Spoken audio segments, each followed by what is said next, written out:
The toughest bathroom cleaning jobs and powers through the stuff you go crazy trying to clean. You can't scrub corners with a toothbrush, but Sonic Scrubber can. Just snap on the comb brush. Its pointed end and angled design gets into corners and makes dirty old grout look new.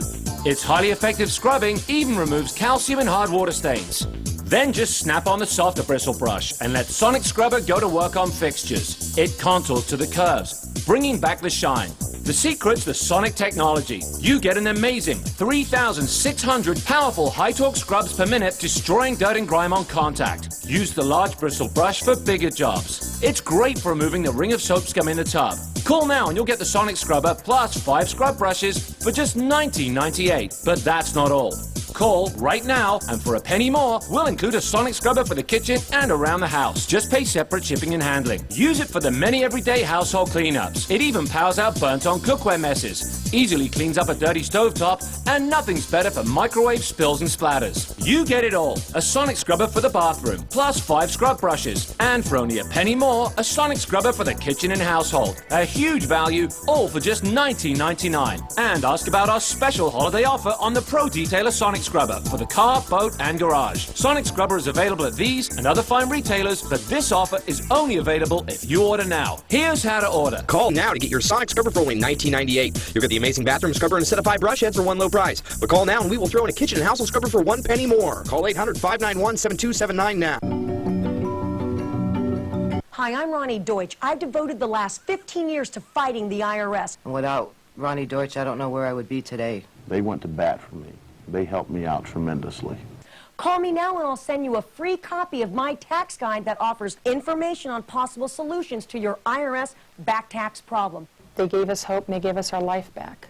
Owe the IRS? Call now for Ronnie's free tax guide. Call 800-560-0275. That's 800-560-0275. In January 2008, Nevada will lead the country in electing our next president as we host the First in the West Presidential Caucus. To get our community ready, we took to the streets to ask a key question. Are you going to your presidential caucus in January? Well, I was planning on it. I mean, I always vote, but I'm curious, what exactly is the caucus? They are not alone. So just what is a caucus? Join Nevada Caucus 08 and the Center for Governmental Studies to learn more. Get involved and make Nevada proud. Introduced me to things that I never even knew existed. Opened my mind to all different possibilities. BU has shown me that there are no limits. Boundless global opportunities. My professors have changed my life. I have friends from Israel to India. Boston is always having something to do. Pushed me to my academic limit. I'm not a small town girl anymore. Motivating. Prolific. Connected, moving. Creative. Accepting. More independent. BU has prepared me for the real world. NCAA hockey on CSTV has been brought to you by TiVo. Ho, ho, ho! Perfect for the holidays. Don't delay. Order the incredible TiVo today.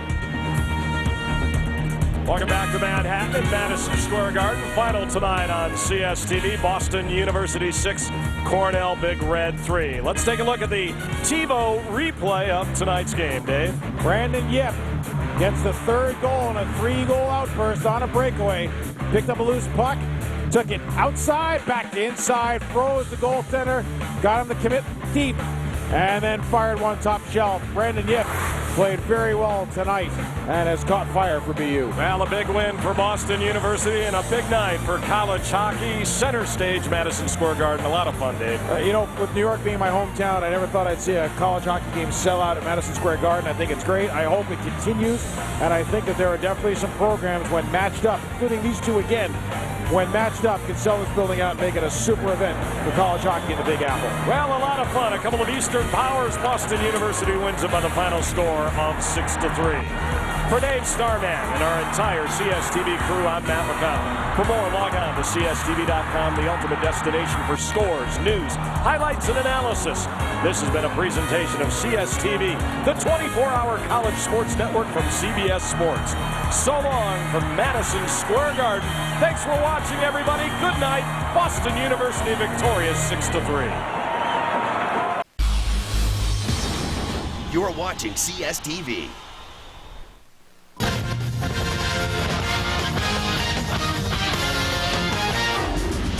UNLV is the host for the Mountain West Volleyball Tournament, and the Rebels have reason to be excited.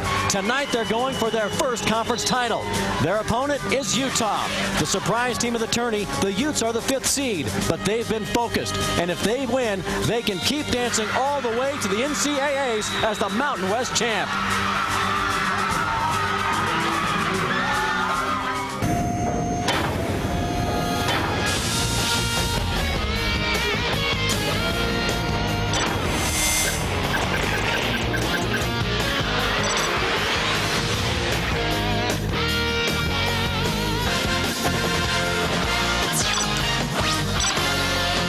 Welcome to Las Vegas, Nevada. It is a holiday weekend. It's also the weekend of the Mountain West Conference Women's Volleyball Tournament Championship, and we are headed to the final. It's been a great tournament so far, and we've got a great matchup between UNLV and Utah coming up. UNLV defeated BYU in 5 thrilling games. Last night, Utah won in 5 over the regular season champion, Colorado State.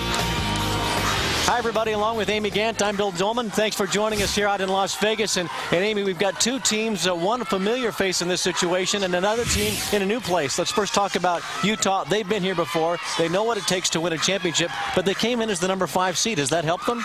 Right, I think so. This is the first time the 5th seed has ever made it to the finals, but the 7th time that Utah has been in the finals. So they're very comfortable here, but they've got nothing to lose, so they can come out loose and ready to play. But if they do win, they're going to the NCAA tournament. Now, for UNLV, this is the first time they've been in the championship final. This is the best season in school history. Do you think they'll feel the pressure of winning a championship here at home? Well, it's definitely been a great year for UNLV, a lot of firsts for them, and they'd love to make a tournament final and just end this season on a high. They've got 4 seniors that have carried them the entire way, and we'll see if they can make it one more match. Well, they won in 5 yesterday to get to this final. Utah, they ought to believe they won 5 of the last 6 matches, including a win over the Rebels last week.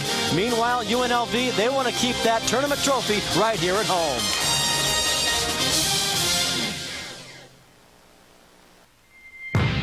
Are you passionate?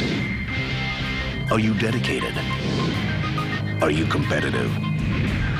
Are you a member? Join today the American Volleyball Coaches Association.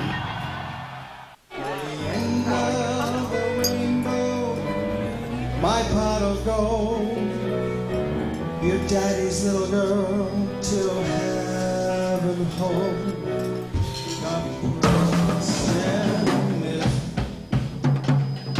It's easy to tell if you've had way too many. But what if you've had just one too many? Buzz driving is drunk driving.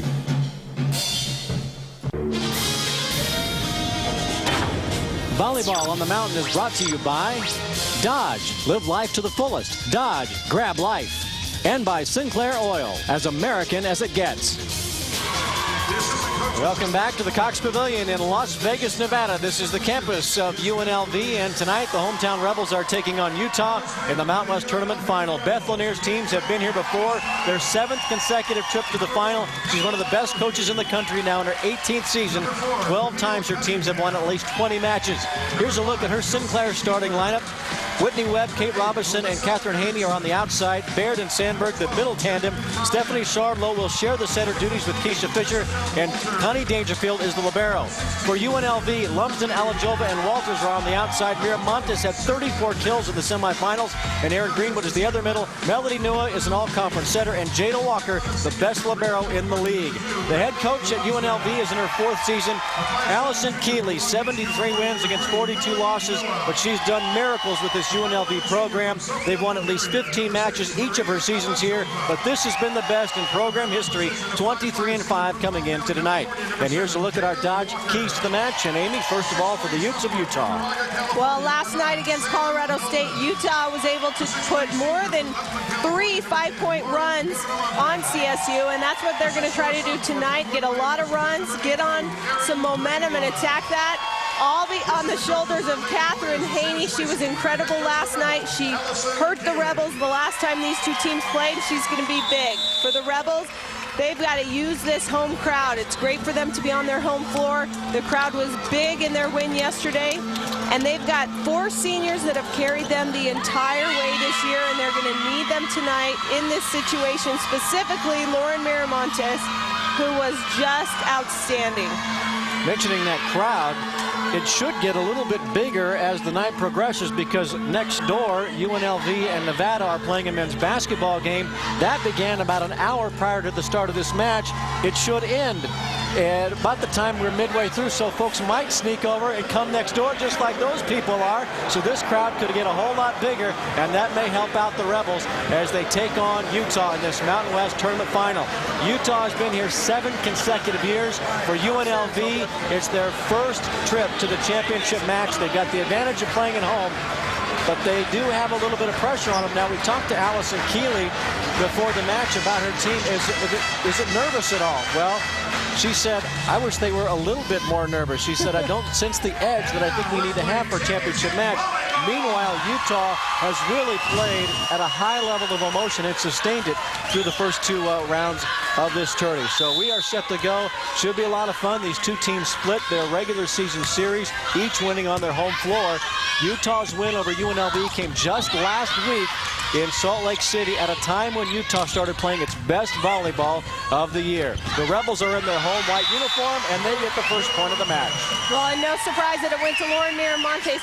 She said she had 34 kills last night. She took 86 swings. 11 of her kills were in the first game alone, so it's really important to the Rebels they come out and establish her early as their go-to player. Shardlow does the setting. That's Robinson, and she's rejected. Samantha Nolan on the outside working the front row for the Rebels. She teams up and gets a block assist, and UNLV is out to a 2-0 lead. Well, and Nolan is in there specifically for her blocking. That's her job, to try to shut down those Ute outside hitters. Jada Walker serves it up. Robinson's going to try it again. This time she beats the block. Shardlow ran a quick offense there. They get the kill off Alajova, and that's a point for Utah, 2-1. Well, we talked about it before. Utah is one of the 2 teams in the conference that run a 6-2. Both of their setters are freshmen, although, as Coach Lanier said, they are not freshmen anymore. They've been in some big matches this year, and obviously they've got a lot of experience, but you do have to wonder, in tense situations, how will those freshmen really handle this kind of pressure? Miramontes gets another kill. You mentioned those 86 attacks that she had yesterday. You can essentially equate that to a baseball pitcher. Now, pitchers take 4 or 5 days off. Miramontes has to come back and throw another 80 pitches again today. It's the same motion. There's a lot of pressure that's on that right shoulder of hers. They expect her, though, to be okay for this match tonight. The last point goes to Utah with a kill on the back line, and the Utes in their road red. We'll go back to serve it with Keisha Fisher. She rotates in and out with Stephanie Shardlow, the 2 freshman setters. Nua with a one-handed set that's rolled over by Brittany Lumsden. Robson's going to get another attack, and she sends it right to Jada Walker. That's one of the rare times that Walker can't keep a ball in play. She's one of the best liberos in the nation. She is, and what Utah has done is, especially Keisha Fisher, she was incredible last night against CSU behind her serve. The Utes scored a lot of points in this rotation because she was able to get the serve receive in trouble. Lumsden's going to get a kill. That was not a pretty play on the UNLV side. Very slow in developing, and Utah's block, which is usually pretty sure in those situations, was just too slow in setting up. Well, the last time these 2 teams played, and it wasn't really a surprise, 2 of the best defensive teams in the conference. There were a lot of long rallies. Teams have to be very patient to try to get their kills. They're both expecting a battle tonight. Karolina Bartkowiak gets the kill. She had 11 kills in Utah's win last week. Hit 429 against the Rebels. Tied up at 4. Here's Kate Robinson with the serve. This is to Camille Cunningham. Nice pass for Nua. That's a tight set for Alajova, and she wins the joust with Bartkowiak. And that's a point for UNLV. What a great senior move from Alajova. That set, like you said, very tight to the net. There wasn't a lot she could do with it. Pretty much the only thing she could do with it was use the block out of bounds. Fisher goes behind her. Bartkowiak. That time it's poked up by Lumsden. Alajova loops it around the triple block, and that goes wide. That's a point for the Utes. Utah really likes to triple block on the outside hitters, and they're going to try to do that against Alajova to see how she reacts. Here's Lori Baird, all-conference performer in 2007. Nua goes quickly in the middle to Erin Greenwood, who had a career night in the semifinals with 18 kills. And there's a kill from Catherine Haney going off Walker. That's twice that Walker's had a chance to get a dig, and she hasn't responded. Well, Kat Haney just is 100% every time she swings at the ball. She's going to go for it, put a lot of power behind every swing. Baird serves again. Alajova goes off the hands of Lori Baird, and that's into the crowd for a UNLV point. Alajova had a terrific 20-plus kill night in the first round in a sweep over Wyoming. See Alajova just cutting that around the block. She has a lot of shots. She can go line, she can go cross, sharp cross, high seam, so it's difficult to defend her. All out all the time. Kat Haney, another kill, this time down the line. And that gives Utah the 7-6 lead. I mentioned that UNLV swept Wyoming. No, it was a 4-game victory. Alajova, though, was the star in the first round. She had a quiet match last night, just 12 kills in a 5-game match. Well, I don't know how she could have if you have Miramontes with 86 attempts. So. And Alajova overpasses the serve to Kat Haney. She dunks it down with 2 hands, and Utah has a 2-point lead. This is a huge boost for Utah. If Kat Haney is on tonight, she will just be so difficult to stop. Haney at 375 kills and averages more than 3.5 kills per game, both tops on the Ute roster. Alajova is rejected by Haney. And that's looped over, a free ball for the Ute. Charlo in the middle, and there's a kill for Chelsea Sandberg, who has come in to work the middle. You know, this match is so great because you don't really have to have produce any emotion in a finals. You know, the coaches have said, you know, we don't need to tell this team how important it is, but both these teams are playing for much more than just the conference title. UNLV is feeling a little nervous right now, and Allison Keeley has used one of her first 2 timeouts very early on.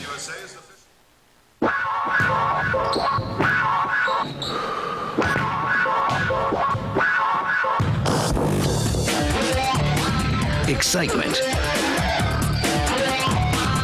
Passion. Drama. Experience the game. Brought to you by the American Volleyball Coaches Association. Is credit card debt stressing you out? We researched all options. BSI, the nation's leading nonprofit consumer credit counseling service, was the best solution. BSI reduced our high interest rates. With BSI, we make one low monthly payment. Our debt is finally going down. I fell behind. My mom saw an Oprah show about nonprofit debt management. She said, call BSI. BSI restored my good credit. If credit card debt is stressing you out, call BSI now. Get out of credit card debt now with Safeguard Debt Management Services. Safeguard is a debt management company dedicated towards helping you get out of your mounting credit card debt while still meeting your monthly financial obligations. Regardless of your credit history, Safeguard negotiates with your creditors and lowers your interest rate down to 0 to 10%. We consolidate all of your credit card payments into one low monthly payment. You can save thousands of dollars. The bottom line, Safeguard got me out of debt. Call now for a free no-obligation analysis.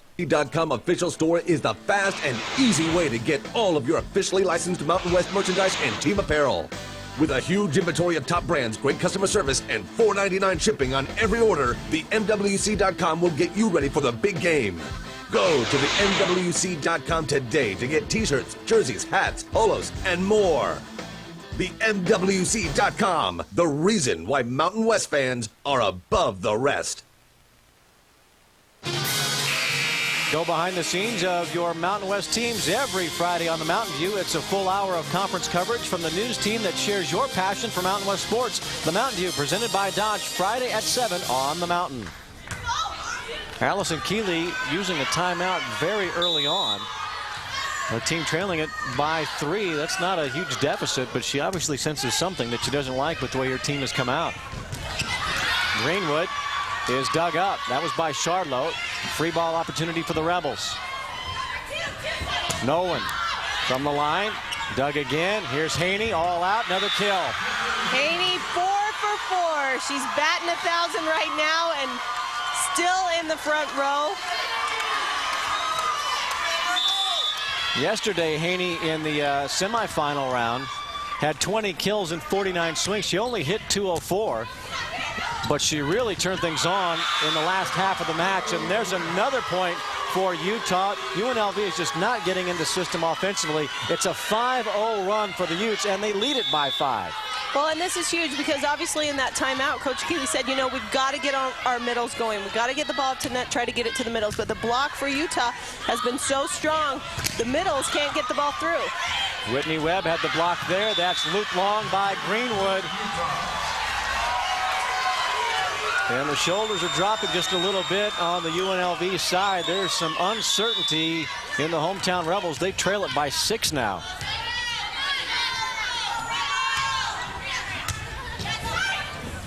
Nua is going to go to Alajova. Cross court, dug by Dangerfield.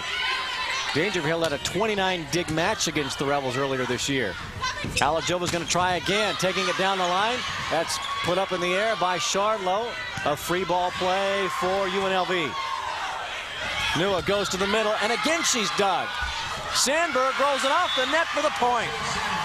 Great defense from the freshman setter, Stephanie Shardlow. 3 huge digs in that rally. Her team is off the bench cheering for her. Utah is playing excellent UNLV volleyball. Digging things up in the back row. That's the trademark of the Rebels. Greenwood's going to try again. Tipping it to Dangerfield. Webb is dug, but it's an overpass. Webb will try it again. And she gets the kill off the block. And UNLV is going to use its second and final timeout of game number 1. 14-6 Utah with an 8-0 run. The start of this match extremely important, and it could not be going any better for Utah. Well, we've got Kat Haney. She is 4 for 4. Everything she has touched has been a huge kill, helping her team gain that confidence and really setting the tempo for tonight's match. And look at the emotion and the body language on that Utah side. They came into this tournament extremely loose but very confident as the number 5 seed. They were under 500, 13-14 coming in.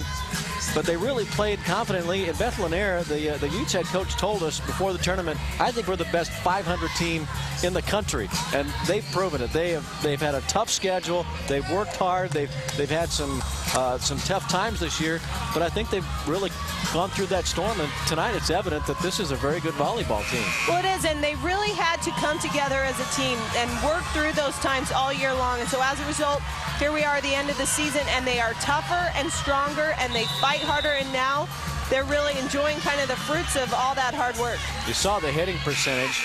Utah, a very lofty 625 at this point. UNLV just 105. Utah's defense was key in their win over the Rebels last week. Shardlow and Robinson keep it in play. It's a free ball opportunity for UNLV. And Alajova, she's dug up. Haney off the net, played by Brittani Lumsden. And that's tipped by Greenwood. Haney has to tip it. She hates to do that. That's played to Walker. Alajova over the block. Finally, UNLV gets a point. Huge defensive play to get that ball back, but the way that UNLV had to do it was tip the ball. They really don't like doing that. It's obvious that the block for Utah is really intimidating them right now. Haney rips that right down the line. That's dug up by Nua. And that's rolled over by Greenwood. Haney with another tip. Jessica Walters is in there for UNLV. She wears 15 in the front row. Whitney Webb hits it to her. Lumsden to Dangerfield, and Utah can't keep that in play. 2 in a row for the Rebels. UNLV starting to fight their way back, and what's bringing them back is their defense. They're able to not only dig the ball up, but turn it around for the kill. Shardlow goes behind her to Webb. That's ripped off the block for a Utah point. 15-8 Utes. Now, something that Utah can really take advantage of against UNLV is the right side attack. Whitney Webb can be very successful because that is a place where UNLV is weaker defending the right side attack. Walters blocked and dug. Sandberg tips it to Walker. There's Lumsden with another tip. Nice play by Dangerfield. Robinson tracks that down. There's Walker with a good dig. Robinson's going to do it again over that triple block. Walker with a great dig. Chard, though, flies in there for Utah. Nice long rally. Greenwood gets a kill for UNLV. Not only does Erin Greenwood get that kill, but with that, in rotates Lauren Miramontes to the front row. We'll see if Miramontes can get her team back in this game. Yeah, that was not a good front row rotation for UNLV. They had Nua and Walters both under 6 feet in that front row. Free ball opportunity for Utah. And they go to Robinson, and she sails it. Is there a touch? There was on the Rebel side, so that's a point for Utah. Well, I'm wondering how the outside hitters, you can see Kate Robinson kind of breathing hard. As the rallies go longer and longer, it's hard on these Utah outside hitters to go outside, block with 3, and then get back to transition. Whitney Webb takes it down the line. That's off the fist of Jada Walker. Another kill for Utah. The lead is back up to 8. There's Jada, second in the conference in digs. She's had a lot of work already. There's Connie Dangerfield, 50-year senior. She's the libero for Utah. She's been good throughout her career as well. Dangerfield with another good dig. And that's sent back to Robinson. Not much on that. Miramontes hits it to Dangerfield, and somehow she kept that alive. And Robinson mishit that, and a hitting error gives a point to UNLV. We talked about all the different players that were put in different positions this year for Utah. Kate Robinson last year, predominantly a back row player. She's kind of forced into playing the front row, taking on a much bigger load this year, but she's adjusted very well. Lori Baird is dug, and nobody's there on the Utah side to get that free ball.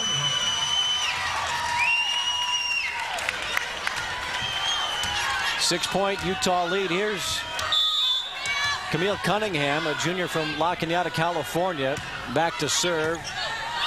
One of the top servers in the league in terms of aces. That's rolled off the tape, and Cunningham directs it to Nua. There's Miramontes. There's a touch on the Utah side.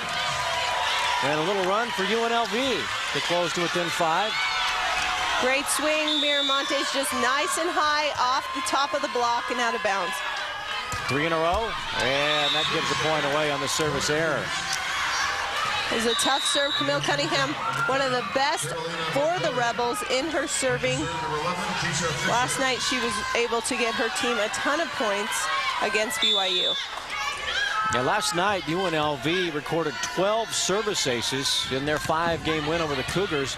BYU just had 3 aces. Miramontes goes down the line, played out of the scorer's table, and it's directed over by Dangerfield. Miramontes is going to try it again, and this time Dangerfield can't save that one, so Miramontes gets a kill. She had 11 kills in game 1 yesterday. Just an amazing player, and the Rebels rely on her so much. Right now, she's 4 for 7 in this game. Poor pass for Fisher, and Haney has to roll it free. It's a 5-point game. Miramontes on the slide down the line, and that's in for a kill. They've got 5 kills in game 1. Once they got her back into the front row, they decided, you know what, we're going to use her. Oh, definitely. I think the passing improved as well, and that enabled them to really get her the ball in a lot of different places. Lumsden serves this. Fisher has to track that down. Robinson. Walker digs up another ball. And the pass is out of the reach of Maria Alajova. And that breakdown gives a point to Utah. Well, and as where the passing has improved for UNLV, Utah has struggled to get their middle blocker Baird into this game. Nua, much better set for Alajova, but it's at Dangerfield. Alajova gets a solo block on Bartkowiak's attack. Huge one-on-one block for Alajova. Bartkowiak really hurt them last time these two teams played, but Alajova in perfect position to block that ball. That's just her 6th solo block of the season. Miramontes serving top, Baird with a deep tip. And that's just off the fingertips of Erin Greenwood, who hasn't gotten a full swing yet, but she does get a kill. And the Rebels have closed to within 3, and Beth Lanier is feeling uncomfortable and using one of her 2 timeouts. Let's take a look at that last point that forced the timeout. Here it is to Greenwood in the middle. You said she missed it. That ball really surprising the defense for Utah. And that was a great job of Lauren Miramontes. During that series, she was able to get her team back in this match. She's rotated to the back row, but more importantly, I think the serving for UNLV has definitely picked up. You could see Utah struggling to get their all-conference player into this match in Lori Baird. Here's some all-conference honors that were handed out earlier this weekend. McKenna Barnes of Colorado State is the conference player of the year. Lisa Meter of New Mexico, the freshman of the year. There are a lot of great candidates for that honor this year, but Meter certainly deserving of the award. And Tom Hilbert of the regular season Colorado State Rams shares the coach of the year honors with Allison Keeley of UNLV. Lisa Meter, in the opening round, nearly willed her team to a 5-game win over BYU. It was a match that New Mexico really controlled throughout, but in Game 5, it was the experience of BYU that put them into the semifinals, but it went all the way down. It began 35-33. It went 16-14 in Game number 5. Now, there's Tom Hilbert. He's a spectator tonight. His team was eliminated by an old rival, the Utah Utes, yesterday. That was also a dramatic 5-game match. This has been a phenomenal tournament from the opening serve all the way through to last night, and we've got a good matchup tonight with UNLV now climbing back in here in Game 1. Baird is dug up by Cunningham, pinballed around, and a 2-hit call, a very, very late whistle against UNLV. And Allison Keeley, all she can do is laugh about it, crying on the inside. Utah gets a point to get to 21st. An overpass, and the joust is won by Kat Haney of Utah. Great joust. That was a big play. You could feel as Utah gets to point 20, Allison Keeley knows how important every single point is going to be in this match. What a swing that whistle provided. Back up to a 5-point Utah edge. There's Alajova, rejected by Sandberg.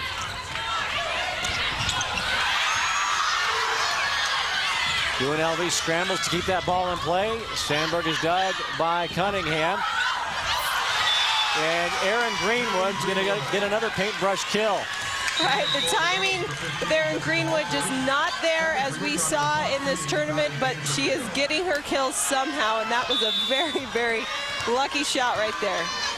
I shorted her a few kills yesterday. She had a career-high 22 in the victory. There's a kill in the middle for Chelsea Sandberg, a sophomore out of West Jordan, Utah. There's the pass Utah's been waiting for, getting their middle involved. Chelsea Sandberg, the quick kill in the middle. Back up to a 5-point Utah lead. We go to 30. You must win by 2. And the matches are decided best of 5. Alajova out of the back row. Hooked up by Robinson. Here's Haney into a double block, tracked down by Webb. And Dangerfield has to roll it free. Nua settles in. She's going to go to Walters, and she beats the block. A terrific kill by Jessica Walters, who really provided the spark yesterday in the semis. She did. She came off the bench, got her team back in the match, and look at that. Down the line, great kill from Walters, just a sophomore. Dangerfield doesn't receive the serve well. That's an ace for UNLV, and the Rebels are to within 3, 22-9. And it's the serve for UNLV that has gotten them back in this game. Whitney Webb, cross court to Nua.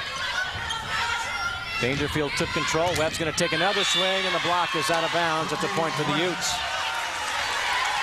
Webb with her 4th kill. She's going to be critical tonight for the Utes as she attacks from that right side. I think we're starting to feel that championship intensity. Get a little more tense as game 1 has gone on. Walters takes one down the line and gets a kill on the other side. Jessica Walters, a sophomore out of Ashland, Oregon. Walters, predominantly an outside hitter, but they've used her a lot on the right side this year. She's done a great job hitting for them, regardless of where she is on the court. Jada Walker serves it. Webb off the hands of Nua for another kill. Whitney Webb now has 5 kills in 9 swings here in game 1. Whitney Webb taking advantage of that slight mismatch. Lauren Miramontes a little late getting over there to close. Miramontes on a slow slide, goes off the hands of Robinson for a kill. And if the Rebels get the ball up to the net, they've been very successful going to Miramontes on the slide. As she goes behind the setter and really attacks Robinson on that side, she has gotten a kill every single time. 6 kills for Lauren. Cunningham serves it up. It's a good one. Charlotte does all she can, and Robinson can't send it back over. UNLV, who trailed earlier 14-7, is to within 2, 24-22. And this was the rotation last time that UNLV was able to work their way back in, chip away at that lead, and right now within 2. Lori Baird dug up by Walker. See if that sparks the Rebel offense. Lumsden is dug by Dangerfield. Robinson with the tip, covered by Cunningham. But that's into the net, off the standard, and it's a point for Utah, and the Utes really needed that. They did great hustle from Cunningham to try to save that ball. But the Utes with a huge side out, and Keisha Fisher, a great server for them, will go back behind the line to try to lengthen that lead. Fisher had 19 aces in the regular season. Here's Lumsden cutting around that block of Utah. Robinson with a running tip. Cunningham covers it. Quickly it goes to Miramontes. Baird saves it for Utah, and it's set free by Haney. Nua's got a good pass. Miramontes goes off the block, and she gets another kill. That's her 7th in 10 swings. And every single time she has run the slide, she's been successful. She is able to use that block so well, using her lateral momentum to get the ball out of bounds. And her height at 6'3" to go high off that block. Lumsden serves this to Dangerfield. Baird tips it. Walker with a dig. Set back free to the Utes.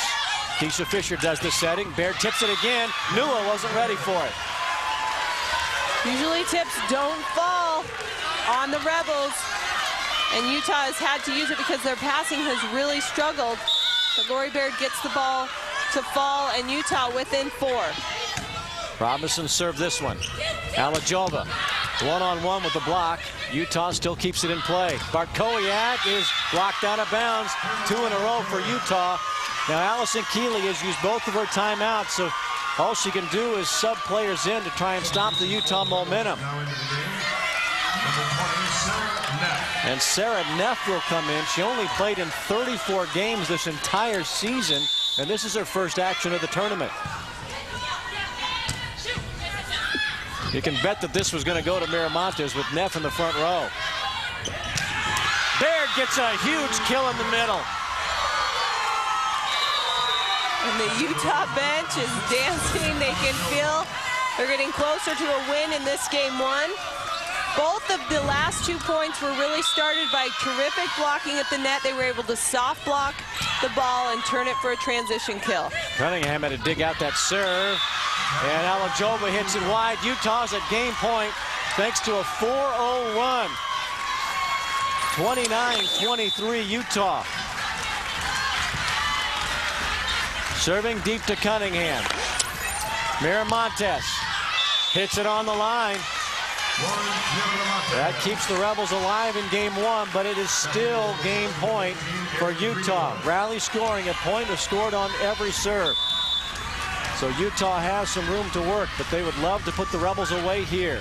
The service to Dangerfield. Fisher goes to Baird, and the all-conference performer comes up with a game-winning kill for Beth Lanier and the Utah Utes. They lead the championship match 1-0. Utah believes, and they're feeling great right now. The 5th-seeded Utes lead UNLV here in Vegas 1-0. Are you passionate? Are you dedicated? Are you competitive? Are you a member? Join today, the American Volleyball Coaches Association. The MWC.com is the place to be. Get connected to all the latest news, team schedules, and innovative features that elevate the Mountain West Conference above the rest. scores, audio-video content, Mountain West gear, and links to your favorite schools and players make the MWC.com the place to be.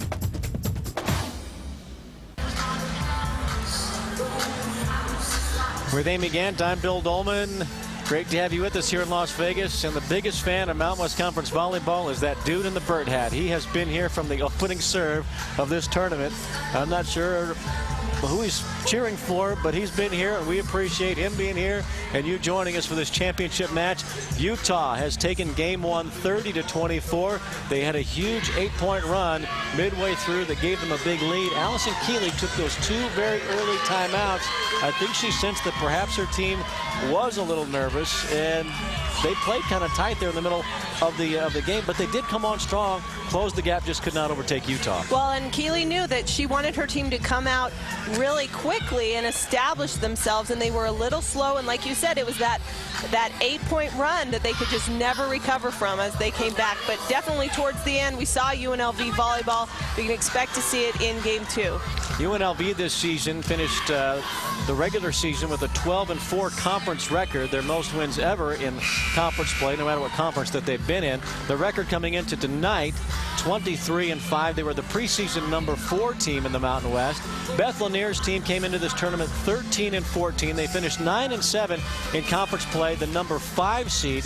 But she told us, emphasized to us, we're playing our best volleyball of the season right now. We've overcome a lot. We've been challenged. They had one of the toughest schedules in the country. They played in the ABCA Showcase in Omaha, Nebraska to begin the season. They ended up having to use 2 freshman setters against number 5 ranked UCLA. And from that match on, it has just been kind of an uphill climb, or I guess in Salt Lake City, an up mountain climb.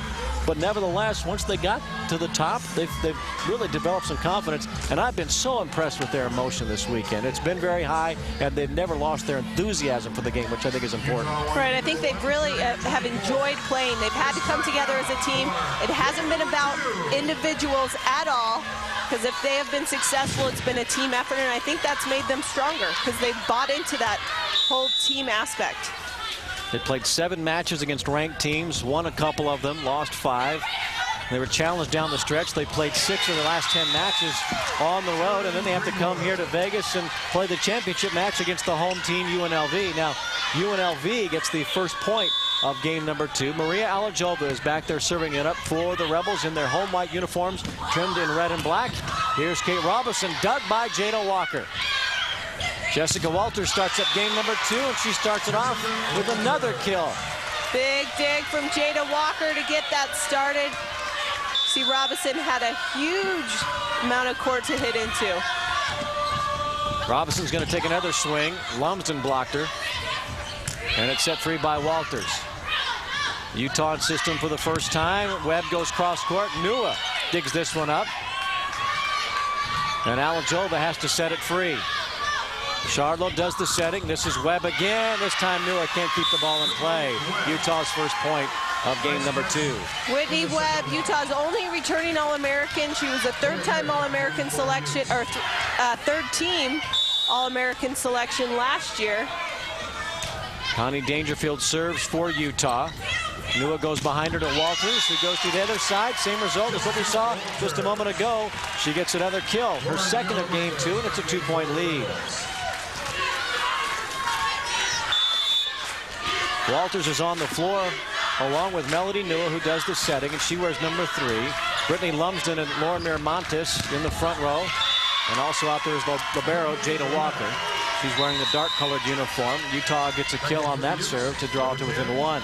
Well, Utah has quickly established Whitney Webb on the right side, and we've seen her used more than we have at any time in this whole tournament. I think Utah recognizes a bit of a mismatch on that side that they want to take advantage of. Nua goes to Walters. Baird and Robinson were up there with the block, and it's out of bounds. And Walters gets another kill. Now she'll rotate out, and Camille Cunningham will come in. And Cunningham will serve.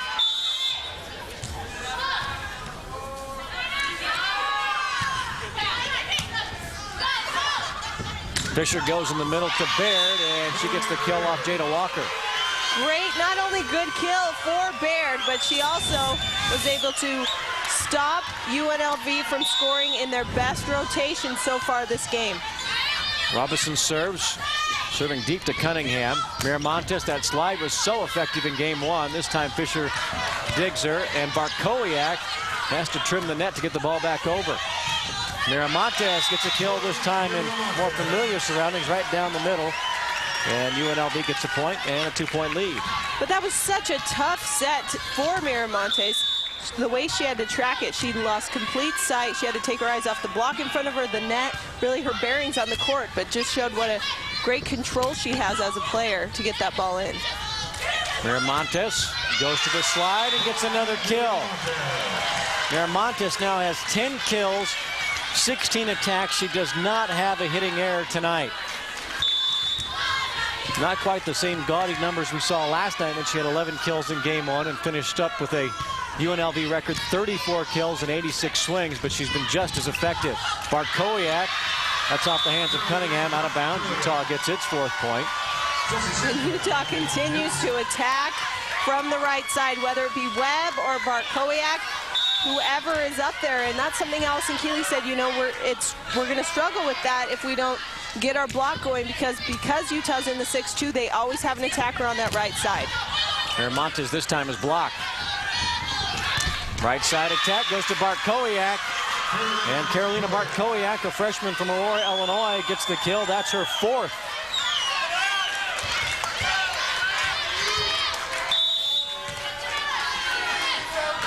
Baird serves. Tough one, just skimming the net.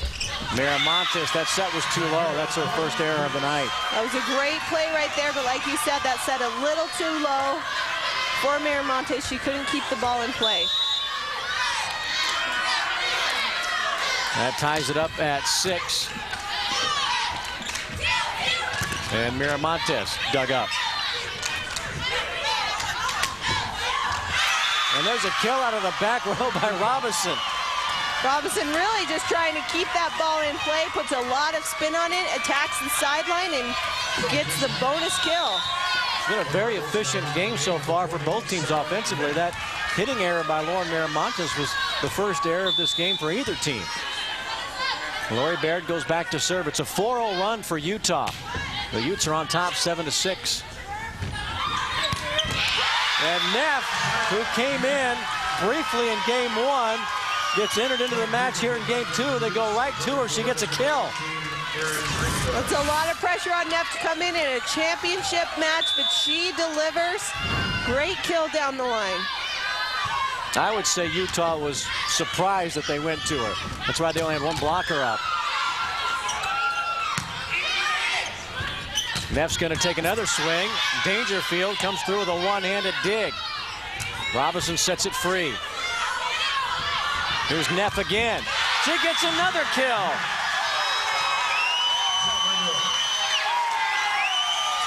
Where did she come from? I think her team's saying the same thing.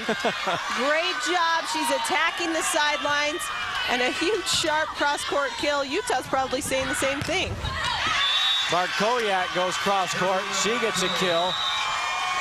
Bartkowiak matches up so well against UNLV. Last time these two teams played, she hit over 400 with 11 kills, well above her average.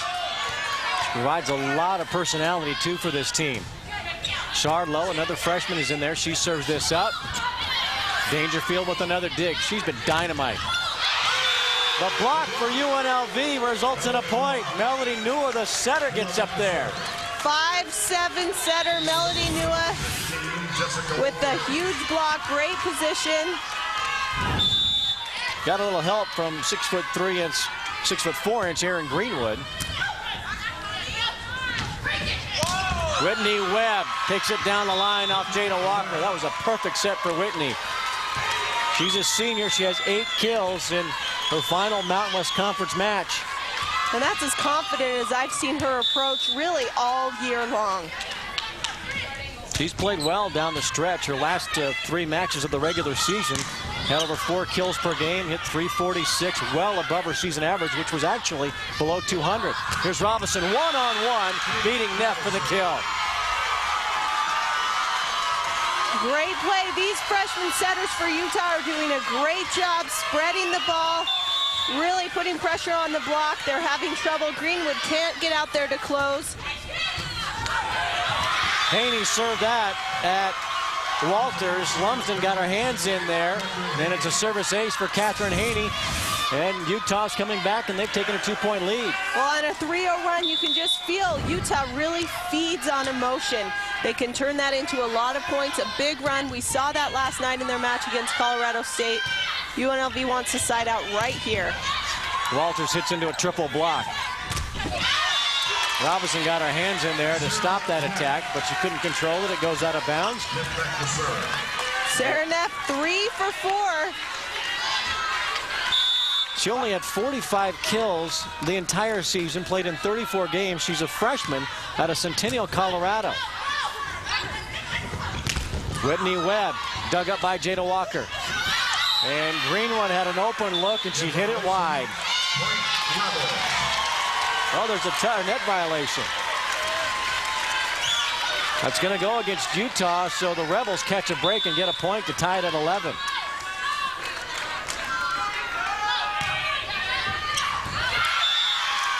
A long serve by Neff, and the error gives a point to the Utes.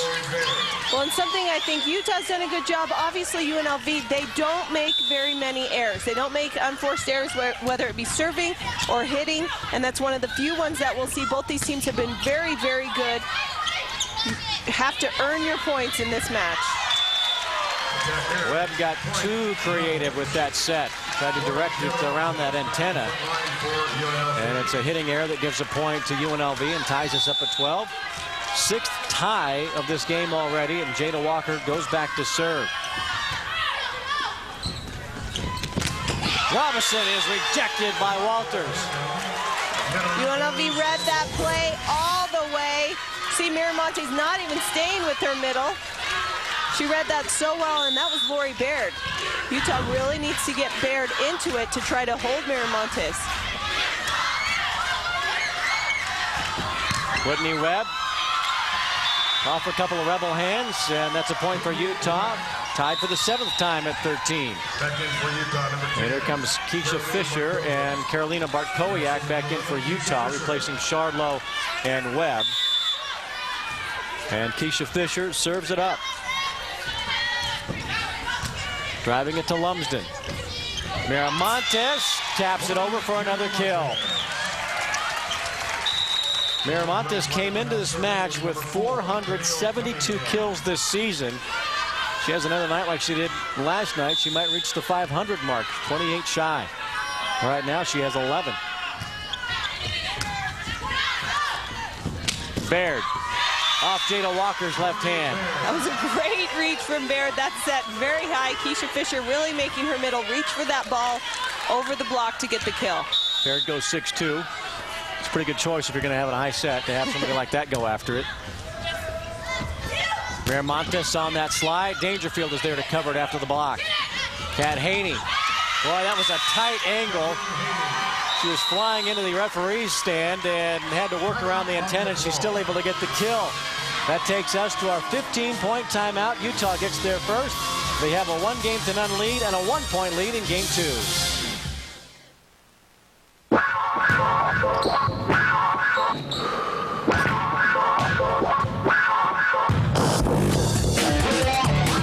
Excitement. Passion. Drama. Experience the game. Brought to you by the American Volleyball Coaches Association.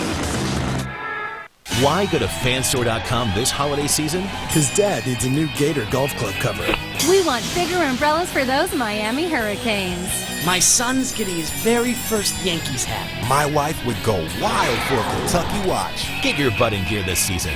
Go to Fanstore.com now and get free shipping on all orders over $75. Just enter the code MyCSTV, all lowercase, to receive this exclusive offer.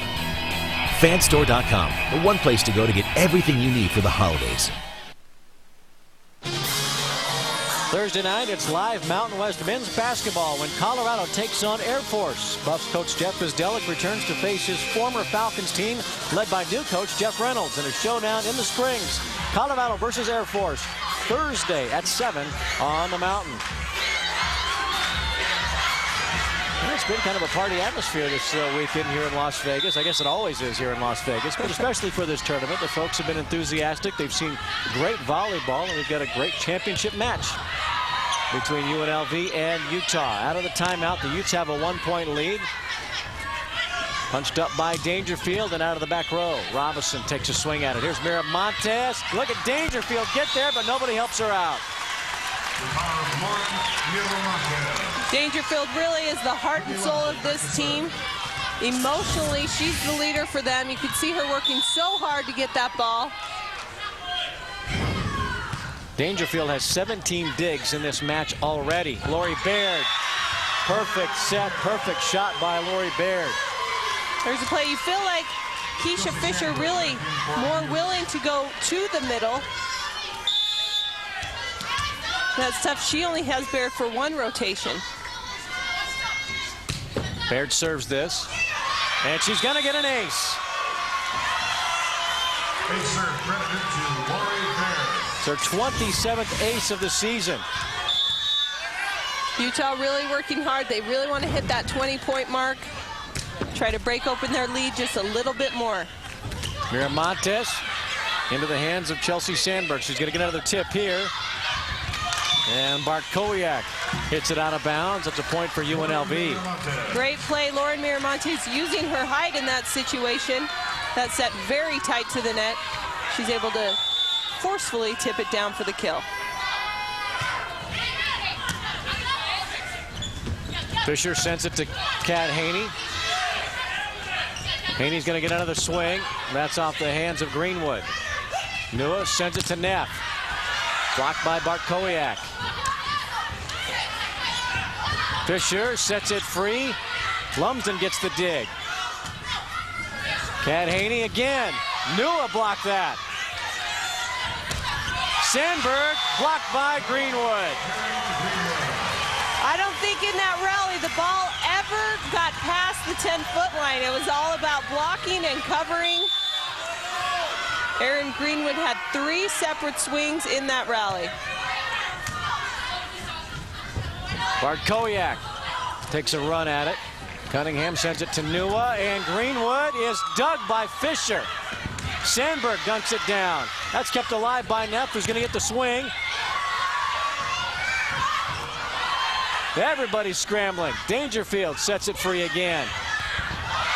And Nua, one of the best setters in the conference, makes a mistake, and Utah gets the point. Well, it was actually a good decision. She took that free ball and was able to set it outside, but unfortunately, I think she surprised Neff, who wasn't ready for that ball. Since it was a little tight, Neff couldn't save it.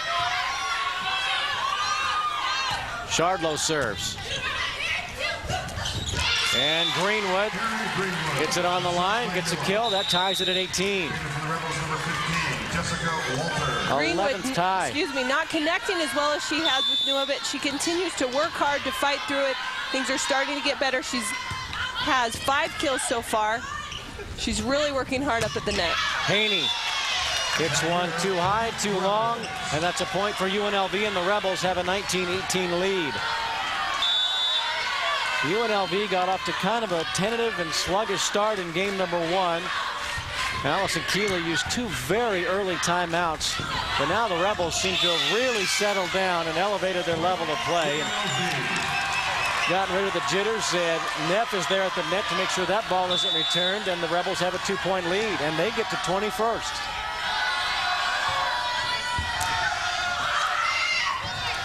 Charlo did a great job to get a hand on that. Robinson digs it. Haney beats the block and gets a kill. Well, Haney is really the one who got Utah started in game 1. She's been a little quiet in game 2, but a huge swing off the block to get her team the ball back. Greenwood dug by Dangerfield. Robinson with a high tip that gave Nua plenty of time to get in there. Walters hit it high, no touch, point Utah. Walters just missed hands on that ball. I don't know how, it looked like that was destined to hit somebody. Haney drives it to Lumsden. Sandberg with the block. Set back by Webb, and Utah gets another point. 3 in a row scored by Utah. Sandberg really working hard at the net. Robinson had pulled off on that first block. Sandberg continued to go, and she was able to get a touch on 2 blocks, finally getting the second one to fall. Haney with another good serve. Walters tips it, pancaked up by Charlo. Dangerfield keeps it alive, and she will set it free. Here's Neff getting another swing and another kill. What a great sub that has been. Sara Neff, great swing. Using the block. Utah not in great position on that ball. Neff does a nice job because that set was tight as well. Neff serves. Tough one for Dangerfield to handle, and it results in a ball handling error. Whistled against Stephanie Shardlow. And Neff behind the line scores another point. And part of the reason Utah really had to go to the 6-2 offense is because both their setters, Keisha Fisher at 5'7", Stephanie Shardlow at 5'10", it's difficult for them when you pass tight to the net for them to save it because they're a little shorter than average. Here's Jessica Walters. Cross-court shot. That falls for a kill. And UNLV has taken a 23-21 lead. Now, both teams have their allotments of timeouts remaining in this game. You get 2 per game.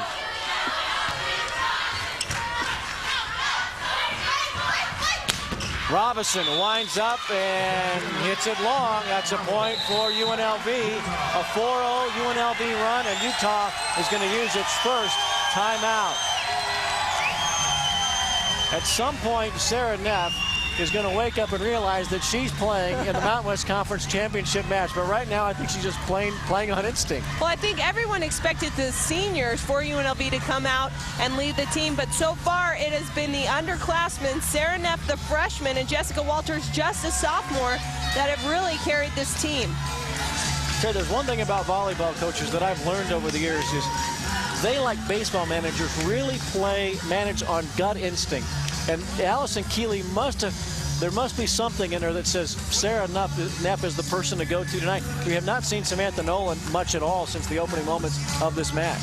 Well, I think Samantha Nolan really predominantly in there as a blocker, and UNLV felt like they might have needed a little more offense, and to put in Neff and Walters, you know, they got the offense they needed. 24-21 UNLV. This is a series that has been dominated by that team, the Utah Utes. They've won 24 of the 26 matches these two schools have played. Both wins for Vegas have come here. The first one back in 1998 when the two teams were in the WAC, and that was in the conference tournament, which was played here. The other win for UNLV came back in September when they won on this floor, 3 games, 2-1. When you talk about the confidence that UNLV must have coming into this match, they are unbeaten at home in conference play this year. And 12-1 overall. Their only loss in this gym was way back in the early part of the season, and that was to Texas Tech out of the Big 12.